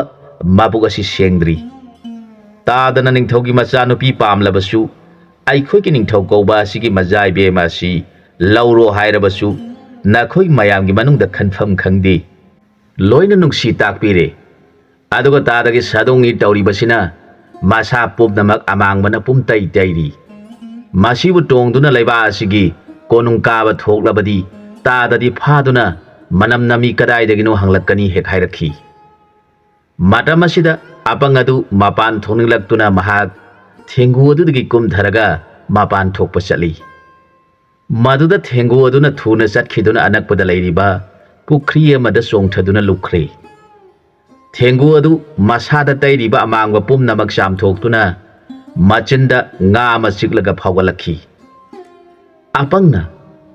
aigi sadong kadaida chatkrabage haina laishabisingda hanglakhi laishabisingna tadagi sadong adu pukri asida lukre hairakhi maduda apangna aigi samu nahak isingdagi kakhalau aikhoi ani thabak chatkadaba lairi hairakhi thengu na nga chauba ma mayada umladuna phawgalakpadu uraga asumna khali aigi samu asidi nga phabasu haiboire asum khalingaida thengu aduna nga adu yosinkhre maduda apangna nahakti napuk lamduna nga phaduna chaboire phadadum phare adunidana mafam matamgi matungina sinjakta chilhau thiroidabani hairakhi apangna thengu adubu kaukhatpada thengu aduna apangna hairibadu yaduna isingdagi kakhalakpa adu uraga laishabisingna ngakna yengduna lainai aduga hairakhi tadagi sadong oiriba samu asidi yamna singkhreda tadana haiba yamna illi hairakhi ibema khoi ai samu asi phangnaba honabada matam kuina sangkhraba poni aina mabu phangjabadagi aihak ningthaugi machanupi lauduna ꯅꯨꯡꯉꯥꯏꯅ ꯂꯩꯒꯗꯧꯔꯤꯕꯅꯤ ꯍꯥꯏꯔꯛꯈꯤ꯫ ꯃꯗꯨꯗ ꯂꯩꯁꯥꯕꯤꯁꯤꯡ ꯑꯗꯨꯅ ꯇꯥꯗꯅ ꯀꯔꯤꯒꯨꯝꯕ ꯅꯤꯡꯊꯧ ꯑꯇꯩꯒ ꯂꯥꯟ ꯁꯣꯛꯅꯕ ꯇꯥꯔꯕꯗꯤ ꯇꯥꯗꯒꯤ ꯁꯥꯃꯨ ꯑꯁꯤꯗꯤ ꯅꯦꯝꯈꯤꯕꯅ ꯃꯤꯒꯤ ꯁꯥꯃꯨꯅ ꯉꯝꯒꯅꯤ ꯍꯦꯛ ꯍꯥꯏꯔꯦ꯫ ꯃꯗꯨꯗ ꯑꯄꯪꯅ ꯍꯣꯏ ꯏꯕꯦꯝꯃꯁꯤꯡ, ꯑꯩꯒꯤ ꯁꯥꯃꯨ ꯑꯁꯤ ꯈꯔꯗꯤ ꯅꯦꯝꯈ꯭ꯔꯦ, ꯑꯗꯨꯕꯨ ꯌꯦꯡꯅꯕꯁꯤꯡꯒꯤ ꯁꯥꯃꯨꯅ ꯃꯉꯣꯟꯗ ꯀꯔꯤꯁꯨ ꯇꯧꯕ ꯌꯥꯔꯣꯏ, ꯅꯦꯝꯖꯔꯕꯁꯨ ꯑꯩꯒꯤ ꯁꯥꯃꯨꯗꯤ ꯃꯊꯧꯅꯥ ꯌꯥꯝꯅ ꯂꯩ ꯍꯥꯏꯔꯛꯈꯤ꯫ ꯍꯧꯖꯤꯛꯇꯤ ꯊꯦꯡꯒꯨ ꯑꯗꯨ ꯄꯨꯈ꯭ꯔꯤꯒꯤ ꯏꯁꯤꯡꯗ ꯆꯣꯡꯊꯗꯨꯅ ꯑꯄꯪꯅ ꯃꯊꯛꯇ ꯐꯥꯏꯖꯟꯕ ꯑꯃꯥꯡꯕ ꯄꯨꯝꯅꯃꯛ ꯆꯥꯝꯊꯣꯛꯈ꯭ꯔꯕꯗ ꯃꯥꯒꯤ ꯃꯁꯥꯗꯨ ꯌꯥꯝꯅ ꯅꯤꯡꯊꯤꯅ ꯌꯦꯡꯕꯗ ꯑꯉꯛꯄ ꯑꯣꯏꯈ꯭ꯔꯦ꯫ ꯊꯣꯔꯛꯂꯤꯕ ꯅꯨꯃꯤꯠꯀꯤ ꯃꯉꯥꯜ ꯑꯗꯨꯅ ꯌꯩꯕꯗ ꯃꯁꯥ ꯑꯗꯨ ꯏꯔꯪ ꯂꯪꯅ ꯎꯔꯗꯨꯅ ꯃꯉꯛ ꯃꯀꯣꯛ ꯑꯗꯨ ꯊꯤꯟꯗꯣꯛꯇꯨꯅ ꯑꯄꯪꯒꯤ ꯅꯥꯛꯇ ꯇꯞꯅ ꯇꯞꯅ ꯆꯪꯁꯤꯜꯂꯛꯄꯗꯨ ꯎꯔꯒ ꯂꯩꯁꯥꯕꯤꯁꯤꯡ ꯑꯗꯨꯅ ꯃꯁꯤꯒꯤ ꯁꯥꯃꯨ ꯑꯁꯤꯕꯨ ꯃꯑꯣꯡ ꯑꯃꯅꯤ, ꯃꯥꯅ ꯃꯉꯛ ꯊꯤꯟꯗꯣꯛꯇꯨꯅ ꯆꯠꯂꯤꯕꯁꯤ ꯀꯌꯥꯗ ꯅꯨꯡꯁꯤꯔꯤꯕꯅꯣ, ꯃꯃꯤꯠ ꯑꯁꯤꯅ ꯍꯦꯟꯅ ꯅꯨꯡꯁꯤꯈ꯭ꯔꯦ꯫ ꯑꯁꯨꯝ ꯁꯣꯟꯅꯗꯨꯅ ꯉꯁꯥꯏ ꯃꯈꯩ ꯃꯅꯥꯛ ꯅꯛꯅ ꯂꯩꯈꯤꯗ꯭ꯔꯕꯤ ꯂꯩꯁꯥꯕꯤꯁꯤꯡ ꯑꯗꯨꯅ ꯊꯦꯡꯒꯨ ꯑꯗꯨꯒꯤ ꯃꯅꯥꯛꯇ ꯆꯪꯁꯤꯜꯂꯛꯇꯨꯅ ꯃꯨꯟꯅ ꯌꯦꯡꯅꯔꯒ ꯁꯣꯟꯅꯔꯛꯈꯤ꯫ ꯑꯣꯟꯊꯣꯛꯅ ꯅꯨꯡꯁꯤꯈ꯭ꯔꯦꯗ, ꯃꯍꯥꯛꯀꯤ ꯃꯃꯤꯠ ꯑꯁꯤꯗꯤ ꯑꯩꯈꯣꯏ ꯄꯨꯝꯅꯃꯛꯄꯨ ꯈꯪꯕꯗꯧꯅ ꯃꯃꯤꯠ ꯇꯔꯨ ꯇꯔꯨ ꯄꯥꯡꯂꯗꯨꯅ ꯑꯩꯈꯣꯏꯗ ꯃꯨꯟꯅ ꯌꯦꯡꯕꯗꯧꯅ ꯎꯔꯤ꯫ ꯃꯥꯒꯤ ꯃꯄꯨ ꯑꯁꯤꯒꯤ ꯃꯅꯥꯛꯇ ꯆꯪꯁꯤꯟꯗꯨꯅ ꯂꯩꯈ꯭ꯔꯦ꯫ ꯅꯤꯄꯥ ꯑꯁꯤ ꯑꯩꯈꯣꯏꯅꯗꯤ ꯑꯄꯪꯕ ꯑꯆꯝꯕ ꯃꯤꯅꯤ ꯈꯜꯂꯤ, ꯑꯗꯨꯕꯨ ꯃꯥꯒꯤ ꯁꯥꯗꯣꯡ ꯑꯣꯏꯔꯤꯕ ꯑꯁꯤꯒꯤ ꯃꯑꯣꯡ ꯑꯁꯤꯅꯗꯤ ꯃꯍꯥꯛ ꯑꯆꯝꯕ ꯃꯤꯁꯛ ꯑꯣꯏꯔꯝꯂꯣꯏ꯫ ꯃꯥꯅ ꯑꯩꯈꯣꯏ ꯃꯌꯥꯝꯒꯤ ꯏꯇꯧ ꯌꯦꯡꯅꯤꯡꯗꯨꯅ ꯑꯩꯈꯣꯏꯒꯤ ꯊꯃꯣꯏ ꯈꯪꯅꯕ ꯂꯥꯛꯄ ꯃꯤꯁꯛ ꯑꯣꯏꯔꯒꯅꯤ ꯈꯟꯅꯔꯦ꯫ ꯑꯗꯨꯒ ꯑꯁꯨꯝꯅ ꯍꯥꯏꯔꯛꯈꯤ, ꯍꯣ ꯇꯥꯗ, ꯏꯕꯨꯡꯅ ꯍꯌꯦꯡ ꯂꯥꯟ ꯇꯧꯕ ꯃꯇꯝꯗ ꯏꯕꯨꯡꯒꯤ ꯁꯥꯗꯣꯡ ꯑꯁꯤ ꯇꯣꯡꯂꯒ ꯂꯥꯟꯗ ꯑꯀꯟ ꯑꯊꯧꯁꯤꯡꯒ ꯃꯇꯧ ꯀꯔꯝꯅ ꯁꯣꯛꯅꯒꯗꯧꯔꯤꯕꯅꯣ ꯍꯥꯏꯕꯗꯨ ꯅꯆꯟ ꯑꯩꯈꯣꯏꯕꯨ ꯑꯃꯨꯛꯇ ꯎꯍꯟꯕꯤꯌꯨꯕ ꯍꯦꯛ ꯍꯥꯏꯔꯛꯈꯤ꯫ ꯋꯥꯗꯨ ꯊꯦꯡꯒꯨ ꯑꯗꯨꯅ ꯇꯥꯔꯒ ꯃꯕꯨꯡꯉꯣꯕꯨ ꯃꯊꯛꯇ ꯇꯣꯡꯈꯠꯄꯤꯔꯣ ꯍꯥꯏꯕꯒꯤ ꯃꯑꯣꯡꯗ ꯃꯅꯥꯛꯇ ꯀꯨꯟꯊꯗꯨꯅ ꯂꯩꯔꯦ꯫ ꯑꯄꯪꯅ ꯊꯦꯡꯒꯨ ꯃꯊꯛꯇ ꯇꯣꯡꯂꯦ꯫ ꯃꯇꯝ ꯑꯗꯨꯗ ꯊꯦꯡꯒꯨ ꯑꯗꯨ ꯃꯈꯣꯡ ꯑꯗꯨ ꯈꯔ ꯁꯥꯡꯗꯣꯛꯇꯨꯅ ꯍꯧꯒꯠꯂꯛꯂꯦ꯫ ꯃꯍꯥꯛ ꯁꯥꯃꯨꯒꯨꯝ ꯋꯥꯡ ꯆꯥꯎꯈ꯭ꯔꯦ꯫ ꯊꯦꯡꯒꯨꯅ ꯃꯕꯨꯡꯉꯣꯕꯨ ꯐꯝꯍꯜꯂꯒ ꯃꯈꯣꯏꯅ ꯂꯩꯔꯤꯕ ꯂꯝꯍꯥꯡ ꯑꯗꯨꯗ ꯃꯉꯛ ꯊꯤꯟꯗꯣꯛꯇꯨꯅ ꯀꯣꯏꯅ ꯆꯦꯟꯕ ꯍꯧꯔꯛꯂꯦ꯫ ꯃꯗꯨ ꯎꯕꯗ ꯂꯩꯁꯥꯕꯤꯁꯤꯡ ꯑꯗꯨꯅ ꯉꯛꯂꯗꯨꯅ ꯃꯥꯒꯤ ꯁꯥꯗꯣꯡ ꯑꯁꯤꯒꯤ ꯃꯑꯣꯡ ꯑꯁꯤꯗꯤ ꯑꯉꯛꯄꯒꯤ ꯃꯑꯣꯡꯅꯤ, ꯅꯤꯄꯥ ꯑꯁꯤ ꯑꯩꯈꯣꯏꯅꯗꯤ ꯑꯄꯪꯕꯒꯨꯝ ꯎꯔꯤ, ꯑꯗꯨꯒ ꯃꯥꯅ ꯇꯧꯊꯣꯔꯛꯂꯤꯕ ꯑꯁꯤꯗꯤ ꯑꯃꯨꯛꯇ ꯎꯗ꯭ꯔꯤ꯫ ꯊꯦꯡꯒꯨ ꯑꯗꯨꯅ ꯃꯉꯛ ꯊꯤꯟꯗꯣꯛꯇꯨꯅ ꯆꯠꯂꯤꯕ ꯃꯑꯣꯡ ꯑꯗꯨ ꯎꯔꯒ ꯌꯦꯡꯂꯤꯕ ꯃꯈꯣꯏ ꯄꯨꯝꯅꯃꯛ ꯑꯀꯤꯕꯁꯨ ꯐꯥꯎꯏ꯫ ꯑꯗꯨꯒ ꯃꯥꯒꯤ ꯅꯨꯡꯁꯤꯔꯕ ꯃꯃꯤꯠ ꯑꯗꯨ ꯎꯔꯒ ꯍꯥꯏꯅꯩ,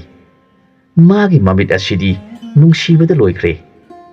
ꯑꯗꯨꯕꯨ ꯃꯨꯟꯅ ꯀꯨꯏꯅ ꯌꯦꯡꯖꯕꯗꯁꯨ ꯑꯀꯤꯕ ꯑꯣꯏ ꯉꯥꯡꯅꯗꯨꯅ ꯂꯩꯔꯤꯉꯩꯗ ꯂꯩꯕꯥꯛ ꯑꯗꯨꯒꯤ ꯀꯣꯅꯨꯡꯗꯒꯤ ꯂꯩꯕꯥꯛ ꯑꯗꯨꯗ ꯑꯇꯣꯞꯄ ꯂꯩꯕꯥꯛꯇꯒꯤ ꯂꯥꯟ ꯇꯥꯔꯛꯂꯦ꯫ ꯑꯗꯨꯅ ꯂꯩꯕꯥꯛ ꯑꯗꯨꯗ ꯂꯩꯕ ꯅꯤꯄꯥ ꯈꯨꯗꯤꯡꯃꯛ ꯀꯣꯅꯨꯡꯗ ꯀꯥꯔꯛꯇꯕ ꯌꯥꯗꯦ ꯍꯥꯏꯅ ꯁꯒꯣꯜ ꯇꯣꯡꯕ ꯂꯥꯟꯃꯤꯁꯤꯡꯅ ꯂꯥꯟꯄꯥꯎ ꯂꯥꯛꯂꯝꯃꯤ꯫ ꯄꯥꯎ ꯑꯗꯨ ꯑꯄꯪꯅ ꯇꯥꯔꯗꯨꯅ, ꯏꯕꯦꯝꯃꯁꯤꯡ, ꯅꯈꯣꯏ ꯄꯨꯝꯅꯃꯛ ꯂꯩꯍꯧꯔꯣ, ꯑꯩꯍꯥꯛ ꯂꯩꯕꯥꯛ ꯑꯁꯤꯒꯤ ꯅꯤꯄꯥ ꯑꯃ ꯑꯣꯏꯔꯕꯅꯤꯅ ꯊꯨꯅ ꯀꯣꯅꯨꯡ ꯆꯠꯇꯕ ꯌꯥꯗ꯭ꯔꯦ ꯍꯥꯏꯔꯛꯈꯤ꯫ ꯃꯥꯒꯤ ꯋꯥꯗꯨ ꯇꯥꯔꯒ ꯂꯩꯁꯥꯕꯤꯁꯤꯡ ꯑꯗꯨꯅ, ꯍꯣ ꯇꯥꯗ, ꯅꯍꯥꯛꯅ ꯂꯥꯟ ꯉꯝꯂꯕ ꯃꯇꯨꯡꯗꯗꯤ ꯑꯩꯈꯣꯏꯕꯨ ꯀꯥꯎꯊꯣꯛꯄꯤꯈ꯭ꯔꯒꯅꯤꯗꯣ ꯍꯥꯏꯔꯛꯈꯤ꯫ ꯑꯄꯪꯅ, ꯏꯕꯦꯝꯃ ꯈꯣꯏ, ꯑꯩꯗꯤ ꯅꯈꯣꯏꯒ ꯉꯥꯡꯅꯕꯗꯨ ꯇꯥꯔꯒ ꯆꯠꯄꯨ ꯆꯠꯅꯤꯡꯗ꯭ꯔꯕꯅꯤ, ꯑꯗꯨꯕꯨ ꯂꯩꯕꯥꯛꯀꯤ ꯑꯋꯥꯕ ꯄꯥꯎ ꯑꯁꯤ ꯇꯥꯕꯗ ꯆꯠꯇꯕ ꯌꯥꯗ꯭ꯔꯦ꯫ ꯑꯩꯅ ꯅꯈꯣꯏ ꯄꯨꯝꯅꯃꯛ ꯂꯣꯏꯅ ꯅꯨꯡꯁꯤ, ꯅꯈꯣꯏꯅꯗꯤ ꯑꯃ ꯈꯟꯗꯨꯅ ꯑꯩꯒꯤ ꯁꯦꯕꯥ ꯇꯧꯖꯒꯦ ꯍꯥꯏꯔꯤꯕ, ꯑꯩꯅꯗꯤ ꯅꯈꯣꯏ ꯄꯨꯝꯅꯃꯛ ꯆꯞ ꯃꯥꯟꯅꯅ ꯅꯨꯡꯁꯤꯕꯅ ꯈꯟꯐꯝ ꯈꯪꯗꯦ, ꯑꯃ ꯈꯜꯂꯕꯁꯨ ꯑꯃꯅ ꯍꯦꯟꯅ ꯐꯔꯝꯒꯗ꯭ꯔꯥ ꯈꯜꯂꯤ, ꯑꯗꯨꯅ ꯑꯩꯅ ꯈꯟꯐꯝ ꯈꯪꯗ꯭ꯔꯕꯅꯤꯅ ꯅꯈꯣꯏ ꯑꯩꯕꯨ ꯉꯥꯏꯔꯨꯔꯒꯅꯨ, ꯅꯪꯅ ꯐꯒꯗꯕ ꯌꯦꯡꯗꯨꯅ ꯂꯩꯍꯧꯔꯣ ꯍꯥꯏꯔꯛꯈꯤ꯫ ꯑꯄꯪꯒꯤ ꯋꯥꯗꯨ ꯇꯥꯔꯒ ꯂꯩꯁꯥꯕꯤꯁꯤꯡ ꯑꯗꯨꯅ ꯋꯥ ꯈꯟꯅꯔꯛꯈꯤ꯫ ꯇꯥꯗ ꯑꯁꯤ ꯑꯩꯈꯣꯏꯕꯨꯗꯤ ꯇꯁꯦꯡꯅ ꯅꯨꯡꯁꯤꯕꯖꯥꯠꯅꯤ, ꯃꯥꯅ ꯑꯩꯈꯣꯏ ꯄꯨꯝꯅꯃꯛ ꯂꯣꯏꯅ ꯅꯨꯡꯁꯤꯕꯤꯕ ꯃꯥꯜꯂꯤ, ꯑꯗꯨꯒ ꯑꯩꯈꯣꯏ ꯄꯨꯝꯅꯃꯛꯅꯁꯨ ꯃꯥꯕꯨ ꯅꯨꯡꯁꯤꯔꯤꯕ ꯀꯔꯤꯒꯤꯅꯣ? ꯑꯩꯈꯣꯏ ꯈꯨꯗꯤꯡꯒꯤ ꯊꯃꯣꯏꯗ ꯑꯩꯕꯨ ꯄꯣꯛꯂꯤꯕꯁꯤꯅ ꯀꯔꯤꯒꯤꯅꯣ? ꯑꯩꯗꯤ ꯃꯍꯥꯛꯅ ꯂꯥꯟ ꯊꯦꯡꯅꯕ ꯆꯠꯀꯅꯤ ꯍꯥꯏꯕꯁꯤ ꯇꯥꯔꯒ ꯏꯄꯨꯛꯅꯤꯡꯁꯤ ꯌꯥꯝꯅ ꯅꯨꯡꯉꯥꯏꯇꯦ ꯍꯥꯏꯅ ꯑꯃꯅ ꯍꯥꯏꯔꯛꯄꯗ ꯃꯈꯣꯏ ꯄꯨꯝꯅꯃꯛ ꯑꯁꯨꯝꯅ ꯍꯥꯏꯔꯛꯈꯤ, ꯏꯕꯦꯝꯃ ꯈꯣꯏ, ꯍꯥꯏꯗꯣꯛꯄꯗ ꯏꯀꯥꯏꯕ ꯋꯥꯅꯤ, ꯑꯩꯁꯨ ꯑꯗꯨꯝꯅ ꯈꯜꯂꯤ꯫ ꯑꯁꯨꯝ ꯍꯥꯏꯅ ꯃꯈꯣꯏ ꯅꯨꯄꯤ 8 ꯑꯗꯨꯅ ꯍꯥꯏꯅꯔꯕꯗ नुपी अमना हायरखी आइदि माना चटखिबा तारबदि लेहौबा ngamloi aduna aina magi koyet oina magi makokta leiduna yengnaba singi khulaina kokta sokadabadu ngakthokani hairakhi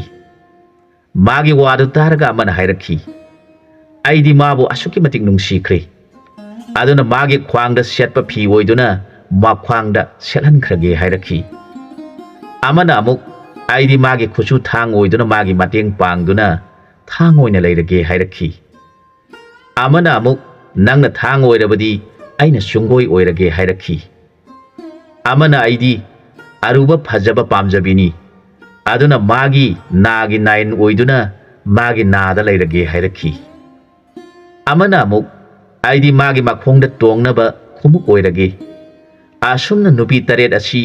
magi mateng pangnaba apangi masada magi khulai oina masa masana phan songsinakre haujik apang asi angakpa phangna phajabani pama oikhre maga ngangna duna leiriba nupi taret adu mafam khangdana mangthokhiba aduda apang na ngakna nupi taret adu uraktrabada mak kablakhi mana hairakhi hoi be ma taret mak nakhoi taret ka puna leiminari ngaidadi aha ke puning asi yamna nungairami nakhoi taret uraktaba matam asidadi ipungingsi yamna nungairaktre nakhoi aina nungsijaba pamjaba ama khalu hairiba aina di nakhoi taret pu ujabada khanfam khangjadi nakhoi di phajabada mapa laitana phajabi ngakte oiduna amana amadagi henaba laitana sab manana phajai aidi thamoi sengna nakhoi taret pu sab manana nungsijai pamjai aduna maram oiduna aina hanna nakhoi taret ke nafamda nakhoi pumnaba nungsijai khanfam khangde haikibadu nakhoi aina ngangba taraga ibu mamit yamba nupi yamna thiningba mi oina khankibani adubu nakhoi di aina punna laimina si hairubadagi aibu shauraduna warauduna aibu thadoktuna satpikre aidi mangjare haiduna apang adu kanna mathwai nungaitana kapli magi mataw adu uraga magi masada magi phijet khulai oina leiriba nupi taret aduna khali nipa asidi aikhoi taret pu tasengna nungsibiba oire phare aikhoi taret asi la loiraba matamda saphongduna maga puna leiminare si khanakhi apangna asumna makhoi taret ke wakhalda kaptuna leiruraba matungda mahak tawpham khangdabadagi magi sadong thengu adu yenglaga hairakhi aigi nungsiraba samu aibu laiba asigi konung yaunaba puduna chalo laiba asigi ningthau asigi mateng panglurasi hairakhi thengu aduna mana hairiba adu khangladuna mahak tonghalaga konung tamna chatpa horakle madu uba mipung khudingmangna karino tawriba mawong asibu phajakraba phije laiteng setpa magul laikhraba nipa amana tongliba magi sadong asisu thengu haibadu natabra thengu tongba nipa asigi mawong mataw asisu angakpa phangna phajai magi phije laiteng asina su thoina hena magun hapli magumna magul laiba misak amata udri laiba asida paliba ningthau asidagi hena mana matik magul lai maga si karamba laiba ki karamba ningthau gi masa ori gadawbano mahagna mataw karamna laiba asigi ningthau asiga khangna duna mateng pangba laklibano khanakhi mana sumna thengu aduda lambi da lakpada lamkhangda chauraba pukri ama thengnare pukri adu hek ubaga thengu aduna pukri mapana aduda lepladuna leire mahak makha tana chatningdre madu ubada apangna khali aigi samu asi ising thaningba oire phare mahak ising asi mabuk thanna thaksara sunu khanduna mahak thengu mathaktagi kumthare aduga hairakhi nahak napuksu lamba mali aduna nangna thakningba chaningbadu tawjaro hairakhi mahak thengu gi mathaktagi kumtharaduna pukri mapanda hauba u pambi amagi marumda phamduna pothari matamadudha pukri adudagi chaukraba lairena chauba amakhak tawkhalakhi thengu aduna ising thaklibadu uraga lairena aduna khalli isa asi mabungo puraga lan soknaba chali mabungo di lairembi taret asina magi masada मागी लाइटेंग ओइदुना चली अदुगा आइगी इसा असिदी आइना पोक्सखिबा इसा ओइरबसु मागी मसादा शक्ति हाइबदु अमता याउदना चली अदुना आइना इसागी मफमदा येंगनबा थेंगनबा ngamnaba शक्ति अमतंग हाफिखिद्रबदी इसा से सोइदना येंगनबगी सामु काबुलिया कौबा हिंसाबन ओनबा सामुना सोइदना हातखिबा तारे अदुना इसागी मफमदा आइगी शक्ति असि पिरगे खनुना लाइरेन अदुना माया लाउना काथोक्तुना थेंगु तमना ताउसिलकले मदु उबदा थेंगु अदुना खली आइना कीदुना सियनबा तारबदी आइगी बुंगोना आइ असिबु पांगदबा अमनी माबु पुदुना लान सोक्नबा तारबदी सोइदना माइथीबा हाइबदु नंगनी खल्लगनी अदुनादी माना ngamlagana आइबु हालसिनु आइना ngamlaga माबु हातुना इबुंगोना लान चटपदा इबुंगोगे सादोंग ओइदुना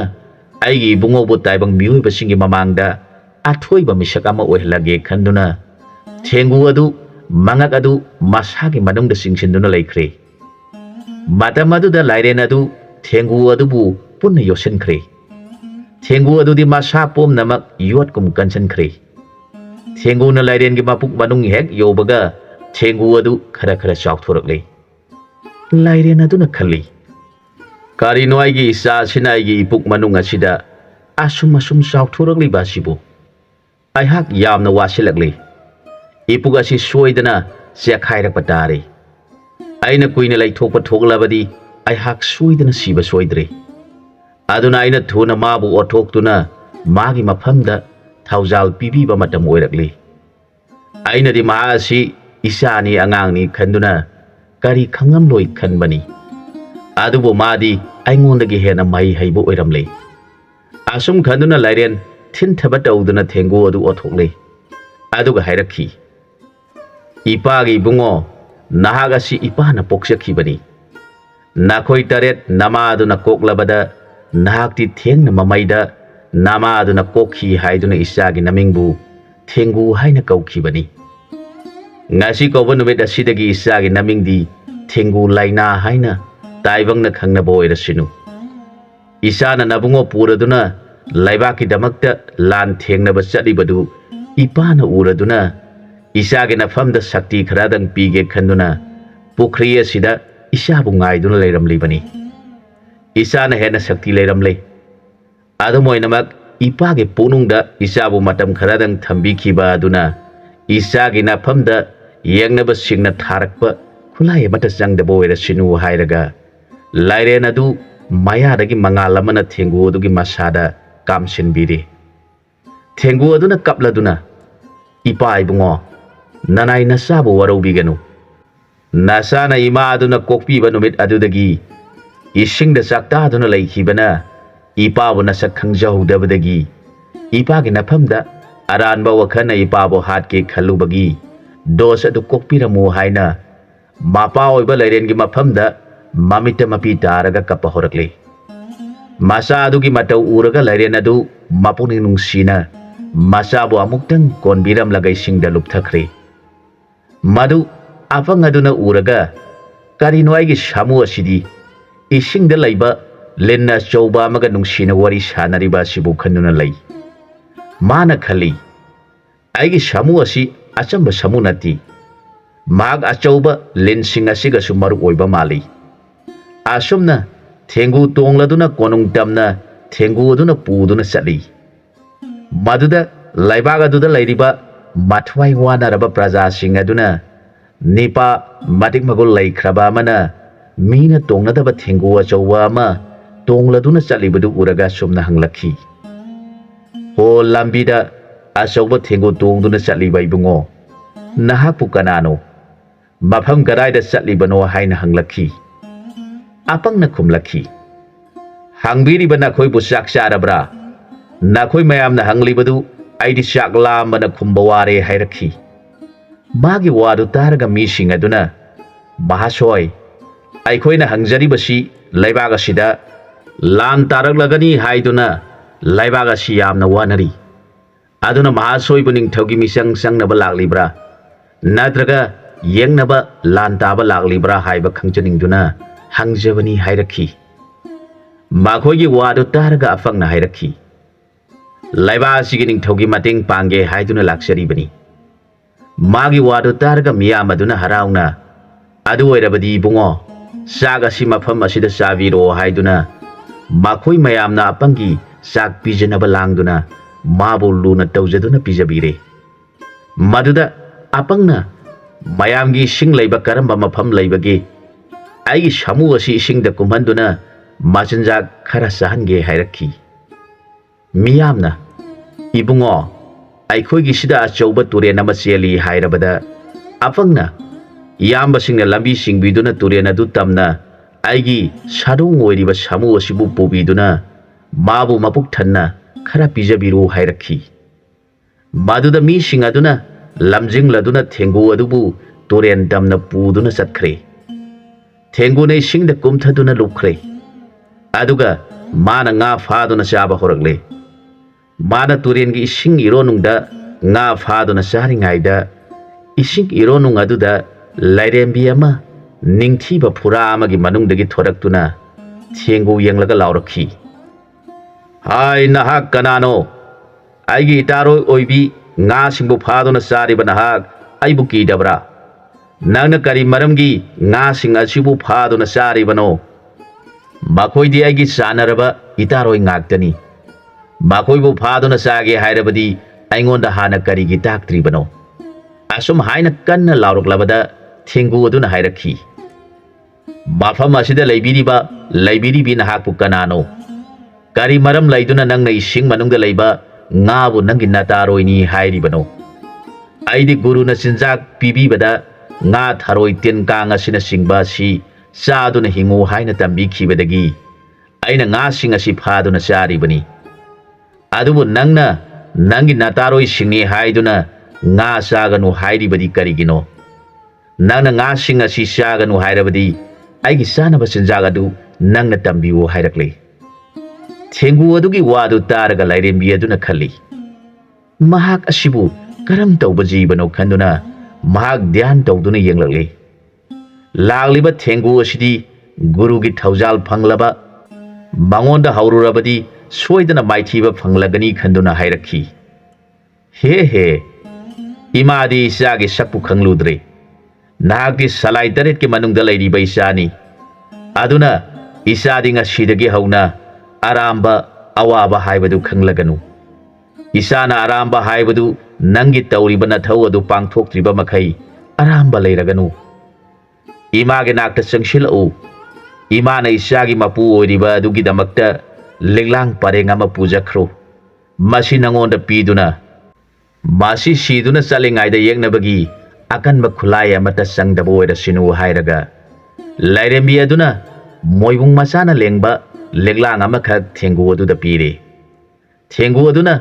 ꯃꯉꯛ ꯊꯤꯟꯗꯣꯛꯇꯨꯅ ꯂꯤꯛ ꯑꯗꯨꯕꯨ ꯍꯨꯛꯍꯜꯂꯒ ꯃꯍꯥꯛ ꯏꯁꯤꯡꯗꯒꯤ ꯐꯥꯎꯒꯠꯂꯛꯂꯦ ꯃꯗꯨꯗ ꯇꯨꯔꯦꯟꯒꯤ ꯇꯣꯔꯕꯥꯟꯗ ꯃꯥꯕꯨ ꯉꯥꯏꯗꯨꯅ ꯂꯩꯔꯤꯕ ꯃꯤꯁꯤꯡ ꯑꯗꯨꯅ ꯃꯍꯥꯛ ꯑꯃꯨꯛ ꯍꯟꯅ ꯐꯥꯎꯒꯠꯂꯛꯂꯔꯣꯏ ꯑꯁꯨꯝ ꯈꯟꯗꯨꯅ ꯂꯩꯔꯤꯉꯩꯗ ꯃꯉꯛ ꯁꯝꯗ ꯃꯣꯏꯕꯨꯡꯒꯤ ꯂꯤꯛꯂꯥꯡ ꯄꯔꯦꯡ ꯑꯆꯧꯕ ꯑꯃ ꯍꯨꯛꯂꯗꯨꯅ ꯐꯥꯎꯒꯠꯂꯛꯄ ꯎꯕꯗ ꯃꯈꯣꯏ ꯅꯨꯡꯉꯥꯏꯅꯔꯦ ꯃꯈꯣꯏꯅ ꯍꯥꯏꯔꯛꯈꯤ ꯑꯩꯈꯣꯏꯗꯤ ꯅꯨꯡꯁꯥ ꯊꯤꯔꯨꯔꯦ ꯀꯔꯤꯒꯨꯝꯕ ꯅꯪꯅ ꯐꯥꯎꯒꯠꯂꯛꯇꯕ ꯊꯣꯛꯂꯕꯗꯤ ꯅꯕꯨꯡꯉꯣꯒꯤ ꯃꯃꯥꯡꯗ ꯑꯩꯈꯣꯏ ꯆꯣꯞꯄ ꯇꯥꯔꯦ ꯈꯜꯂꯨꯔꯦ ꯑꯁꯨꯝ ꯍꯥꯏꯗꯨꯅ ꯃꯈꯣꯏꯁꯤꯡꯒ ꯂꯣꯏꯅꯅ ꯊꯦꯡꯒꯨ ꯑꯁꯤ ꯃꯕꯨꯡꯉꯣꯒꯤ ꯅꯥꯛꯇ ꯊꯨꯡꯂꯔꯦ ꯊꯦꯡꯒꯨ ꯑꯗꯨꯅ ꯃꯣꯏꯕꯨꯡ ꯃꯆꯥꯒꯤ ꯂꯤꯛ ꯄꯔꯦꯡ ꯑꯃ ꯃꯉꯛꯇ ꯍꯨꯛꯇꯨꯅ ꯂꯥꯛꯂꯤꯕ ꯑꯗꯨ ꯂꯥꯏ ꯍꯤꯡꯆꯥꯕ ꯁꯤꯔꯟ ꯀꯧꯕꯅ ꯎꯔꯗꯨꯅ ꯃꯁꯤꯒꯤ ꯐꯖꯈ꯭ꯔꯕ ꯊꯦꯡꯒꯨ ꯑꯁꯤ ꯐꯥꯗꯨꯅ ꯆꯥꯔꯕꯗꯤ ꯅꯨꯡꯉꯥꯏꯈ꯭ꯔꯒꯅꯤꯗ ꯈꯟꯗꯨꯅ ꯃꯥꯅ ꯆꯠꯂꯤꯕꯗꯨ ꯃꯨꯟꯅ ꯌꯦꯡꯗꯨꯅ ꯂꯩꯔꯦ ꯊꯦꯡꯒꯨ ꯑꯗꯨꯅ ꯃꯕꯨꯡꯉꯣꯒꯤ ꯅꯥꯛ ꯌꯧꯔꯕꯗ ꯃꯍꯥꯛꯅ ꯃꯉꯛ ꯑꯗꯨ ꯃꯁꯥ ꯃꯅꯨꯡꯗ ꯆꯤꯡꯁꯤꯜꯂꯒ ꯂꯤꯛ ꯑꯗꯨꯕꯨ ꯃꯕꯨꯡꯉꯣꯒꯤ ꯃꯇꯝꯄꯥꯛꯇ ꯊꯥꯗꯔꯦ ꯃꯗꯨ ꯑꯄꯪꯅ ꯎꯔꯒ ꯂꯤꯛ ꯑꯁꯤ ꯑꯩꯒꯤꯅꯤ ꯍꯥꯏꯔꯤ ꯃꯥꯜꯂꯦ ꯈꯟꯗꯨꯅ ꯂꯤꯛ ꯑꯗꯨ ꯂꯧꯈꯠꯂꯒ ꯑꯄꯪꯅ ꯃꯔꯥꯏꯕꯛꯇ ꯀꯠꯂꯦ ꯑꯗꯨꯒ ꯃꯉꯛꯇ ꯁꯤꯖꯜꯂꯦ ꯃꯗꯨꯗ ꯊꯦꯡꯒꯨ ꯑꯗු ꯃꯉꯛ ꯑꯗꯨ ꯃꯁꯥꯗꯒꯤ ꯊꯤꯟꯗꯣꯔꯛꯈꯤ ꯑꯗꯨꯒ ꯃꯕꯨꯡꯉꯣꯕꯨ ꯃꯨꯟꯅ ꯌꯦꯡꯗꯨꯅ ꯂꯩ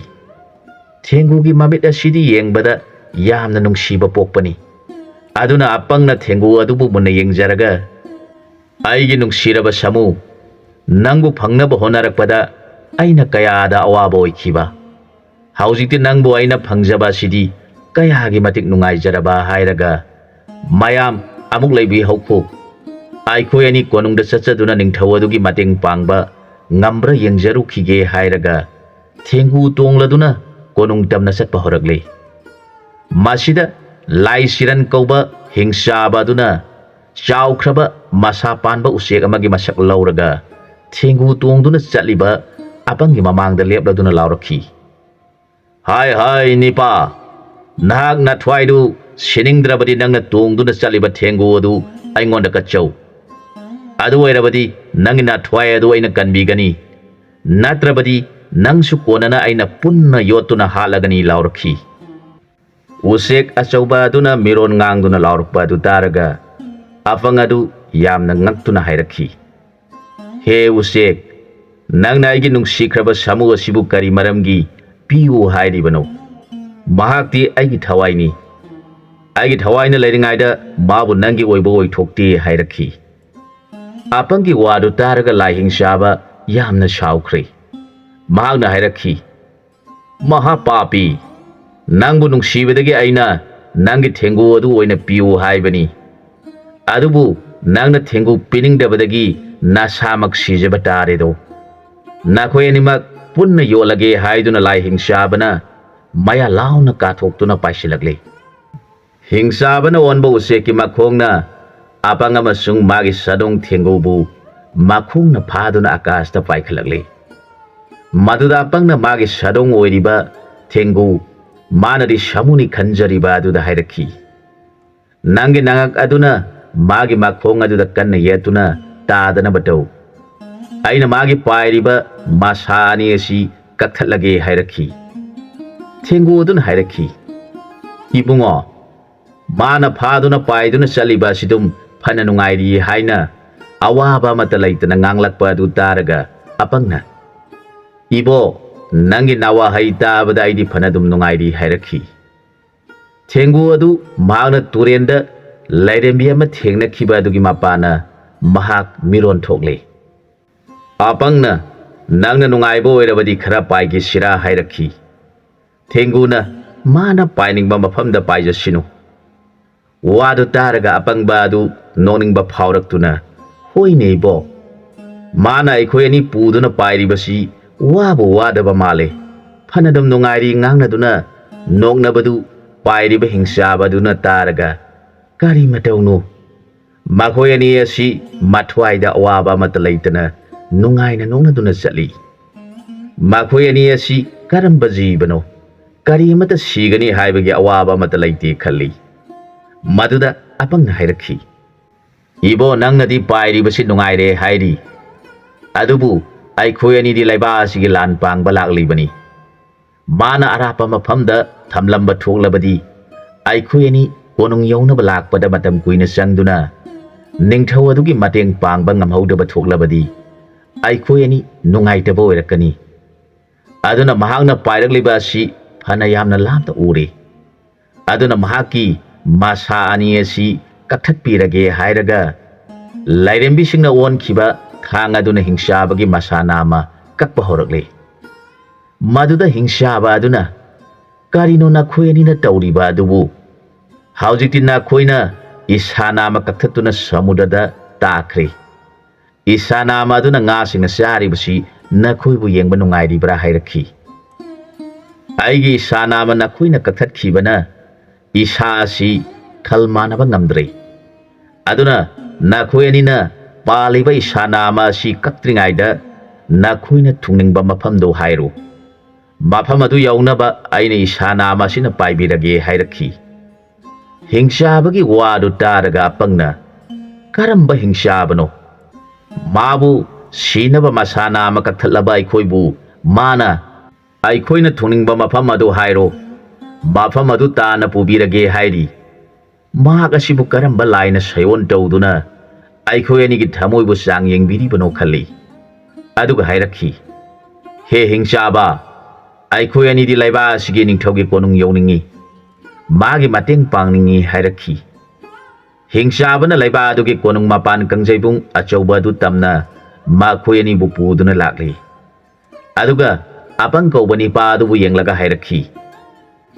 He bungo athoiba nahagasi karamba laigi langono haujikti aigi sayeng nama ama nangna kakpi khraba sina aihak ikut nama ta panduna lehauba tarabadi imanaba hingsaba singi marakta tinba yararoi aduna he athoiba ibungo nangi khuta thawai si thajaduna mapok amada afaba mapok phangjage hairaga hingsaba siranba kauba adu lining duna laikre mata maduda afangaduna makutta lairembina onba thanga du pairaga lai hingsaba ki mangak kaktuna hatkhi hingsabana mangak kenduna laimai thakta turakpagi khonjal aduna konungda lairiba mipung khudingmak karino haiduna kini yengaduna lai hingsabana laimai thakta turaba mata maduda malemasi jwar hakhi mepung khudingmak yamna kinakhi konungda lairiba khomi lanmi pumnamak sian thongnaraktuna tauriba mawng adu mona yengaduna laikhi makhoi mayam sian chinduna ningthaugi mafamda tauriba mawng adu tamjakhi ningthau aduna ngakladuna mafam aduda laktuna yenglabada chaukraba hingsaba ama siduna lairiba amadi nipa amana makhuta thang paiduna manakta chaukraba thengu amaga laiminaribadu uraga ningthauna hanglakhi Mahasoi nangbu kanano tauriba mawng asina karamna thokhribano sengna aingonda takpiyo hairakhi ningthaugi wadu taraga apangaduna ningthaugi mafamda haijarakhi aihagasi laibagasi da leiba mini aikhogi leiba asida panba ningthau asina thangnaba leibaktagi lan laklagani aduna leibagasi da leiba nipa khudimak lan yaunaba konung karaktaba yade haina sagol pau pirakpa aduda aisu aigi sadong asi tongduna laksabani aidi konung haibadu kadaida leibano haibasu khangjadi aduga laibagasi ningthau adusu masak khangjadri mayamna khangbirabadi aingonda takpiduna ningthau adugi awabadu mateng pangjage hairakhi magi wadu targa ningthau asina tauriba mawng asina karam tauribano hanglakhi apangna hairakhi aina ningthaugi lan pangba lakpada lamkhangda taduna leiriba hingsabana aingonda hairakhi nangna salibadu kadaidano karigi nangna ningthau asigi mateng pangge khalibano ningthau asidi aina phaduna chathoklagadawani aduna nangna magi mateng panganu adu oirabadi aina nangbu ningthau hapiduna aigi ishanupi phajabada angakpi oibi adu nangi nafamda piduna nanga maga panminau haire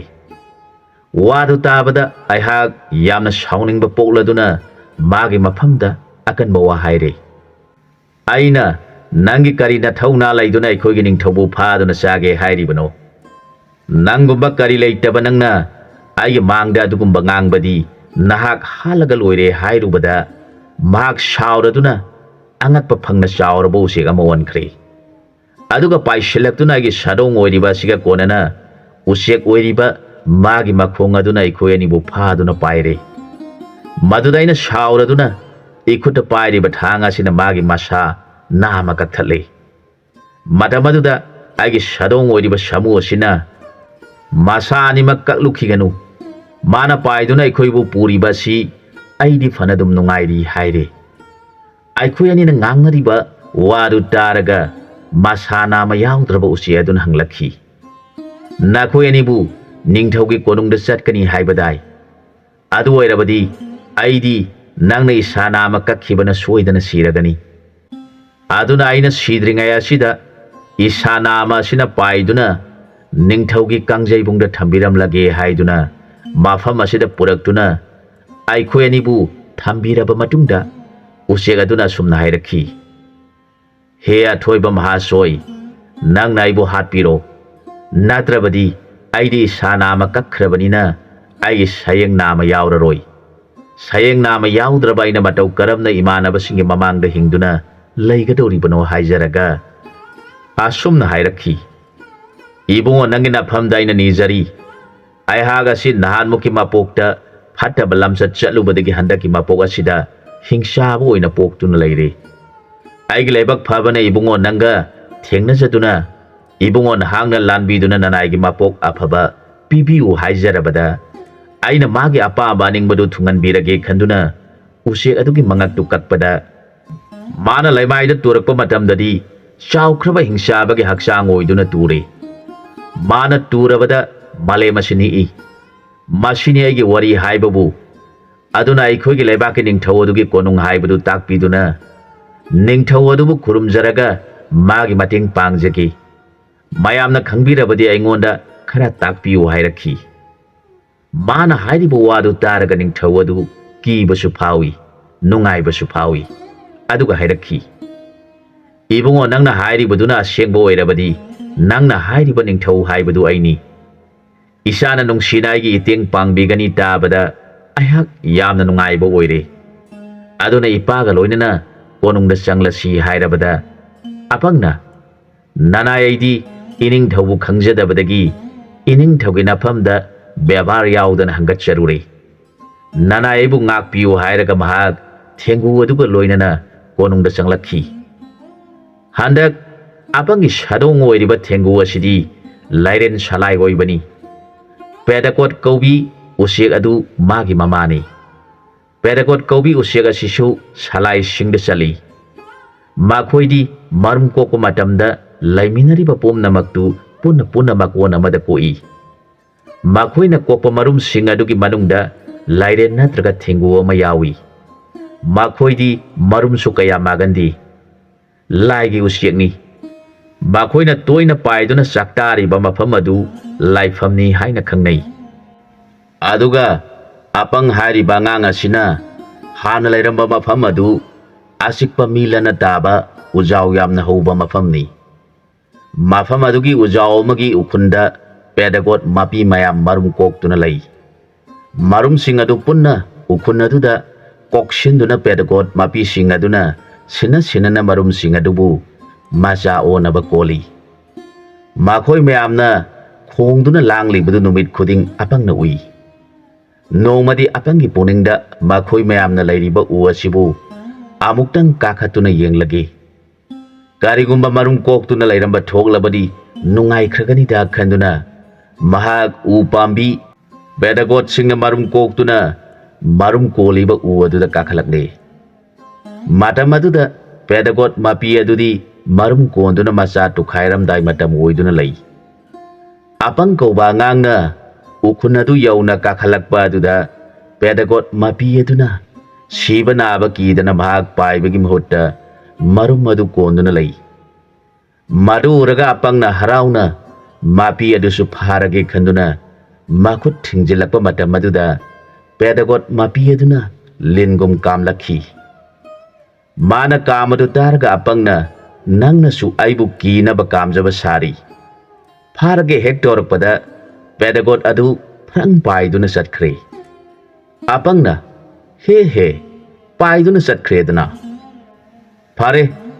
ꯃꯄꯤ ꯐꯥꯕ ꯉꯝꯗ꯭ꯔꯕꯁꯨ ꯃꯔꯨꯝ ꯑꯁꯤ ꯂꯧꯊꯣꯛꯂꯒ ꯆꯥꯊꯣꯛꯂꯒꯦ ꯈꯟꯗꯨꯅ ꯃꯥꯅ ꯃꯔꯨꯝ ꯑꯃ ꯂꯧꯊꯣꯛꯂꯒ ꯌꯦꯡꯉꯤ꯫ ꯃꯗꯨꯗ ꯃꯍꯥꯛꯀꯤ ꯃꯅꯥꯀꯣꯡꯗ ꯃꯔꯨꯝ ꯑꯗꯨꯒꯤ ꯃꯅꯨꯡꯗ ꯃꯆꯥꯅ ꯆꯤꯛ ꯈꯣꯡꯕꯒꯤ ꯈꯣꯟꯖꯦꯜ ꯇꯥꯏ꯫ ꯃꯥꯅ ꯃꯅꯥꯀꯣꯡ ꯃꯌꯥꯗ ꯄꯨꯁꯤꯟꯗꯨꯅ ꯇꯥꯔꯦ꯫ ꯃꯥꯅ ꯍꯔꯥꯎꯗꯨꯅ ꯃꯔꯨꯝ ꯑꯗꯨꯕꯨ ꯊꯨꯒꯥꯏꯗꯨꯅ ꯌꯦꯡꯕꯗ ꯑꯁꯨꯝ ꯊꯣꯛꯎ ꯇꯝꯈꯤꯕꯗꯒꯤ ꯂꯤꯟꯒꯤ ꯃꯀꯣꯛ ꯃꯥꯟꯕ ꯃꯀꯣꯛ ꯑꯃ ꯃꯔꯨꯝ ꯑꯗꯨꯗꯒꯤ ꯊꯤꯟꯗꯣꯔꯛꯏ꯫ ꯃꯗꯨ ꯎꯕꯗ ꯑꯄꯪꯅ ꯍꯤ ꯍꯥꯏꯔꯒ ꯌꯦꯔꯨꯝ ꯑꯗꯨ ꯎꯊꯛꯇꯒꯤ ꯊꯥꯗꯈ꯭ꯔꯦ꯫ ꯃꯔꯨꯝ ꯑꯗꯨꯅ ꯎꯈꯥꯗ ꯍꯦꯛ ꯇꯥꯕꯒ ꯌꯦꯔꯨꯝ ꯑꯗꯨ ꯀꯥꯏꯗꯨꯅ ꯂꯤꯟꯒꯤ ꯃꯉꯛ ꯄꯥꯟꯕ ꯃꯁꯥꯅ ꯍꯩꯅꯧꯒꯤ ꯁꯦꯝꯄꯥꯛ ꯃꯥꯟꯕ ꯖꯤꯕ ꯑꯃ ꯊꯣꯔꯛꯇꯨꯅ ꯆꯠꯄ ꯍꯧꯔꯛꯂꯦ꯫ ꯃꯗꯨ ꯎꯕꯗ ꯑꯄꯪ ꯀꯧꯕ ꯑꯉꯥꯡ ꯑꯗꯨꯅ ꯀꯔꯤꯅꯣ ꯃꯁꯤꯗꯤ ꯍꯥꯏꯗꯨꯅ ꯊꯨꯅ ꯎꯗꯨꯗꯒꯤ ꯀꯨꯝꯊꯔꯒ ꯃꯍꯥꯛ ꯊꯨꯅ ꯃꯌꯨꯝꯗ ꯆꯦꯜꯂꯛꯂꯦ꯫ ꯑꯗꯨꯒ ꯄꯦꯗꯥꯒꯣꯠ ꯃꯔꯨꯝ ꯑꯗꯨꯕꯨ ꯊꯨꯒꯥꯏꯗꯨꯅ ꯌꯦꯡꯂꯨꯕꯗ ꯂꯤꯟꯒꯤ ꯃꯀꯣꯛ ꯃꯥꯟꯕ ꯑꯃ ꯊꯤꯟꯗꯣꯛꯇꯨꯅ ꯃꯥꯕꯨ ꯃꯨꯟꯅ ꯌꯦꯡꯈꯤꯕ ꯑꯗꯨꯅ ꯈꯜꯂꯤ, ꯃꯍꯥꯛ ꯑꯁꯤ ꯑꯩꯒꯤ ꯏꯄꯥ ꯑꯣꯏꯕ ꯇꯥꯔꯦ꯫ ꯑꯩꯕꯨ ꯊꯨꯒꯥꯏꯕꯤꯗꯨꯅ ꯇꯥꯏꯕꯪ ꯐꯥꯎꯍꯟꯕꯤꯔꯤꯕꯁꯤ ꯈꯜꯂꯒ ꯃꯍꯥꯛ ꯇꯞꯅ ꯏꯁꯤꯡ ꯂꯩꯕ ꯃꯐꯝ ꯊꯤꯗꯨꯅ ꯆꯠꯈ꯭ꯔꯤꯕꯅꯤ꯫ ꯊꯦꯡꯒꯨ ꯑꯁꯤꯅ ꯃꯥꯅ ꯃꯉꯛ ꯂꯤꯊꯣꯛꯇꯨꯅ ꯃꯔꯨꯝꯗꯒꯤ ꯍꯥꯟꯅ ꯎꯈꯤꯕ ꯑꯄꯪꯕꯨ ꯃꯥꯒꯤ ꯃꯄꯥꯅꯤ ꯈꯟꯈꯤꯗꯨꯅ ꯑꯄꯪꯅ ꯃꯈꯣꯡ ꯍꯥꯝꯕꯗ ꯃꯥꯒꯤ ꯃꯊꯛꯇ ꯍꯥꯝꯕꯗꯨ ꯊꯦꯡꯒꯨ ꯑꯁꯤꯅ ꯃꯥꯕꯨ ꯄꯣꯛꯄꯤꯕ ꯃꯄꯥꯃꯛꯅꯤ ꯈꯟꯗꯨꯅ ꯉꯁꯤ ꯐꯥꯎꯕ ꯃꯤꯑꯣꯏꯕꯅ ꯈꯪꯗꯗꯨꯅ ꯊꯦꯡꯒꯨꯒꯤ ꯃꯊꯛꯇ ꯃꯈꯣꯡ ꯍꯥꯝꯖꯤꯜꯂꯕ ꯐꯥꯎꯕ ꯃꯈꯣꯏꯅ ꯂꯣꯏꯗ꯭ꯔꯤꯕ ꯐꯥꯎꯕ ꯇꯨꯃꯤꯟꯅ ꯂꯩꯔꯒ ꯂꯣꯏꯔꯕ ꯃꯇꯝꯗ ꯏꯄꯥꯅ ꯑꯋꯥꯕ ꯀꯣꯛꯄ ꯂꯣꯏꯔꯕꯣꯏꯔꯦ ꯍꯥꯏꯔꯒ ꯆꯠꯂꯤꯕꯅꯤ꯫ ꯊꯦꯡꯒꯨ ꯑꯁꯤ ꯑꯄꯪꯅ ꯑꯉꯥꯡ ꯑꯣꯏꯔꯤꯉꯩꯗ ꯄꯦꯗꯥꯒꯣꯠ ꯃꯀꯣꯟꯗꯒꯤ ꯊꯨꯒꯥꯏꯔꯨꯕ ꯌꯦꯡꯂꯨꯕ ꯃꯔꯨꯝ ꯑꯗꯨꯗꯒꯤ ꯑꯣꯏꯈꯤꯕ ꯊꯦꯡꯒꯨ ꯑꯗꯨꯅꯤ꯫ ꯑꯗꯨꯅ ꯃꯥꯅ ꯃꯔꯨꯝꯗꯒꯤ ꯍꯦꯛ ꯂꯤꯊꯣꯔꯛꯄꯗ ꯑꯄꯪꯕꯨ ꯎꯈꯤꯕꯅ ꯃꯥꯕꯨ ꯄꯣꯛꯄꯤꯕ ꯃꯄꯥꯅꯤ ꯈꯟꯗꯨꯅ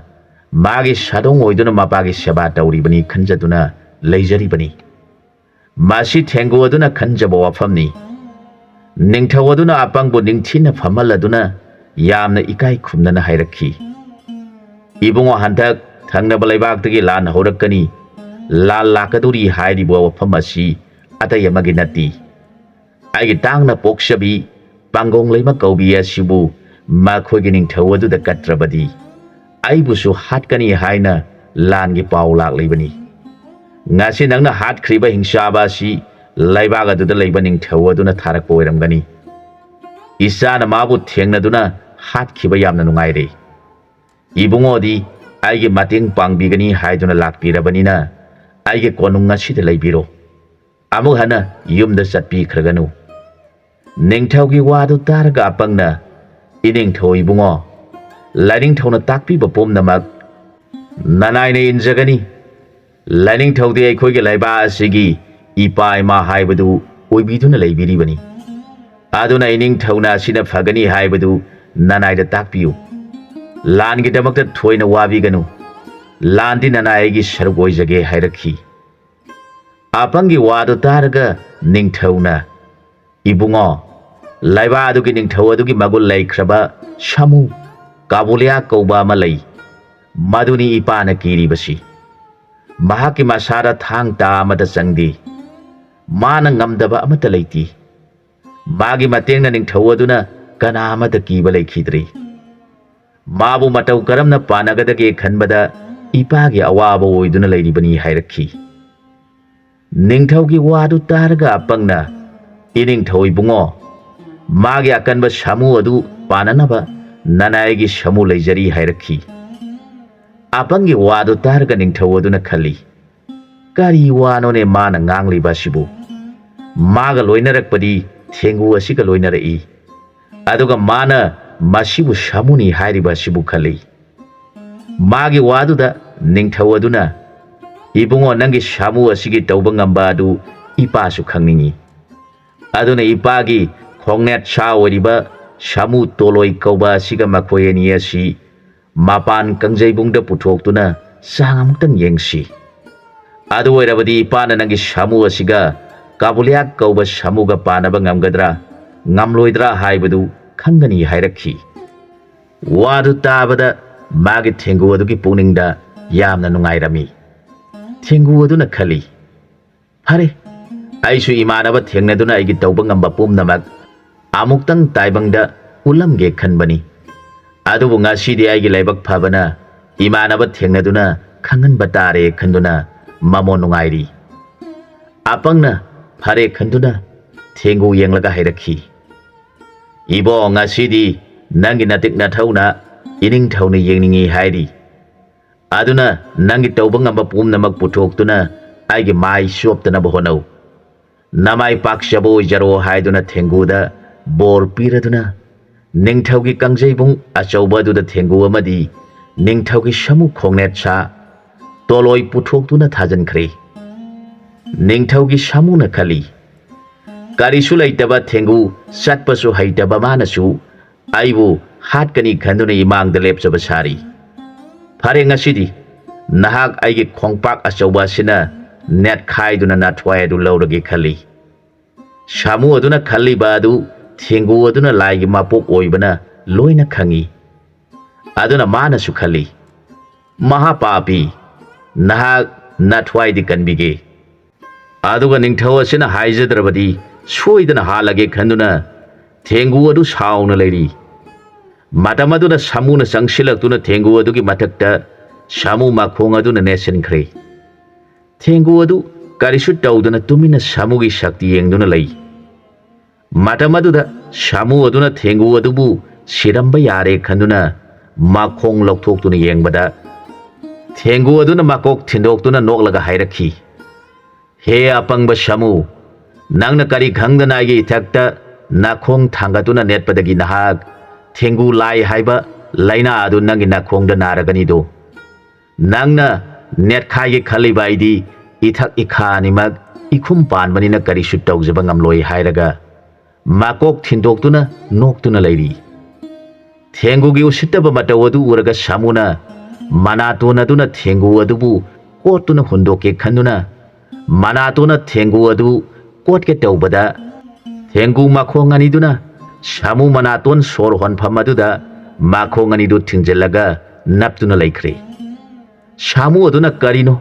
ꯇꯧꯔꯤꯕ ꯃꯇꯧ ꯑꯁꯤꯕꯨ? ꯃꯥꯒꯤ ꯃꯈꯣꯡ ꯑꯅꯤꯅ ꯑꯩꯒꯤ ꯅꯥꯇꯣꯟ ꯑꯍꯣꯕ ꯑꯁꯤꯗ ꯊꯤꯡꯖꯤꯜꯂꯒ ꯅꯞꯇꯨꯅ ꯃꯁꯥ ꯑꯁꯤꯅ ꯅꯥꯇꯣꯟ ꯃꯈꯨꯟꯗ ꯅꯞꯁꯤꯟꯗꯨꯅ ꯂꯩꯈ꯭ꯔꯦ꯫ ꯁꯣꯔ ꯍꯣꯟꯕ ꯌꯥꯗ꯭ꯔꯦ꯫ ꯁꯥꯃꯨꯅ ꯁꯣꯔ ꯀꯟꯅ ꯀꯥꯝꯊꯣꯛꯂꯕꯁꯨ ꯊꯦꯡꯒꯨ ꯇꯥꯕ ꯂꯩꯈꯤꯗ꯭ꯔꯦ꯫ ꯁꯥꯃꯨ ꯑꯗꯨ ꯃꯅꯥꯇꯣꯟꯗ ꯁꯣꯔ ꯍꯣꯟꯕ ꯌꯥꯗꯗꯨꯅ ꯃꯌꯥ ꯀꯥꯊꯣꯛꯇꯨꯅ ꯃꯅꯥꯇꯣꯟ ꯑꯗꯨꯅ ꯃꯈꯣꯡ ꯈꯨꯃꯥꯡ ꯑꯅꯤꯗꯨꯗ ꯀꯟꯅ ꯐꯨꯔꯤ꯫ ꯃꯗꯨ ꯐꯥꯎꯕ ꯊꯦꯡꯒꯨ ꯇꯥꯗ꯭ꯔꯦ꯫ ꯁꯥꯃꯨ ꯑꯗꯨ ꯃꯅꯥꯇꯣꯟ ꯑꯗꯨꯅ ꯃꯈꯣꯡꯗ ꯊꯦꯡꯒꯨ ꯇꯥꯅꯕ ꯐꯨꯕꯗ ꯊꯦꯡꯒꯨꯒꯤ ꯅꯨꯡ ꯑꯣꯜꯂꯕ ꯃꯁꯥ ꯑꯗꯨꯗ ꯐꯨꯕꯗ ꯃꯈꯣꯡ ꯑꯅꯤꯗꯨ ꯅꯥꯔꯗꯨꯅ ꯁꯥꯃꯨ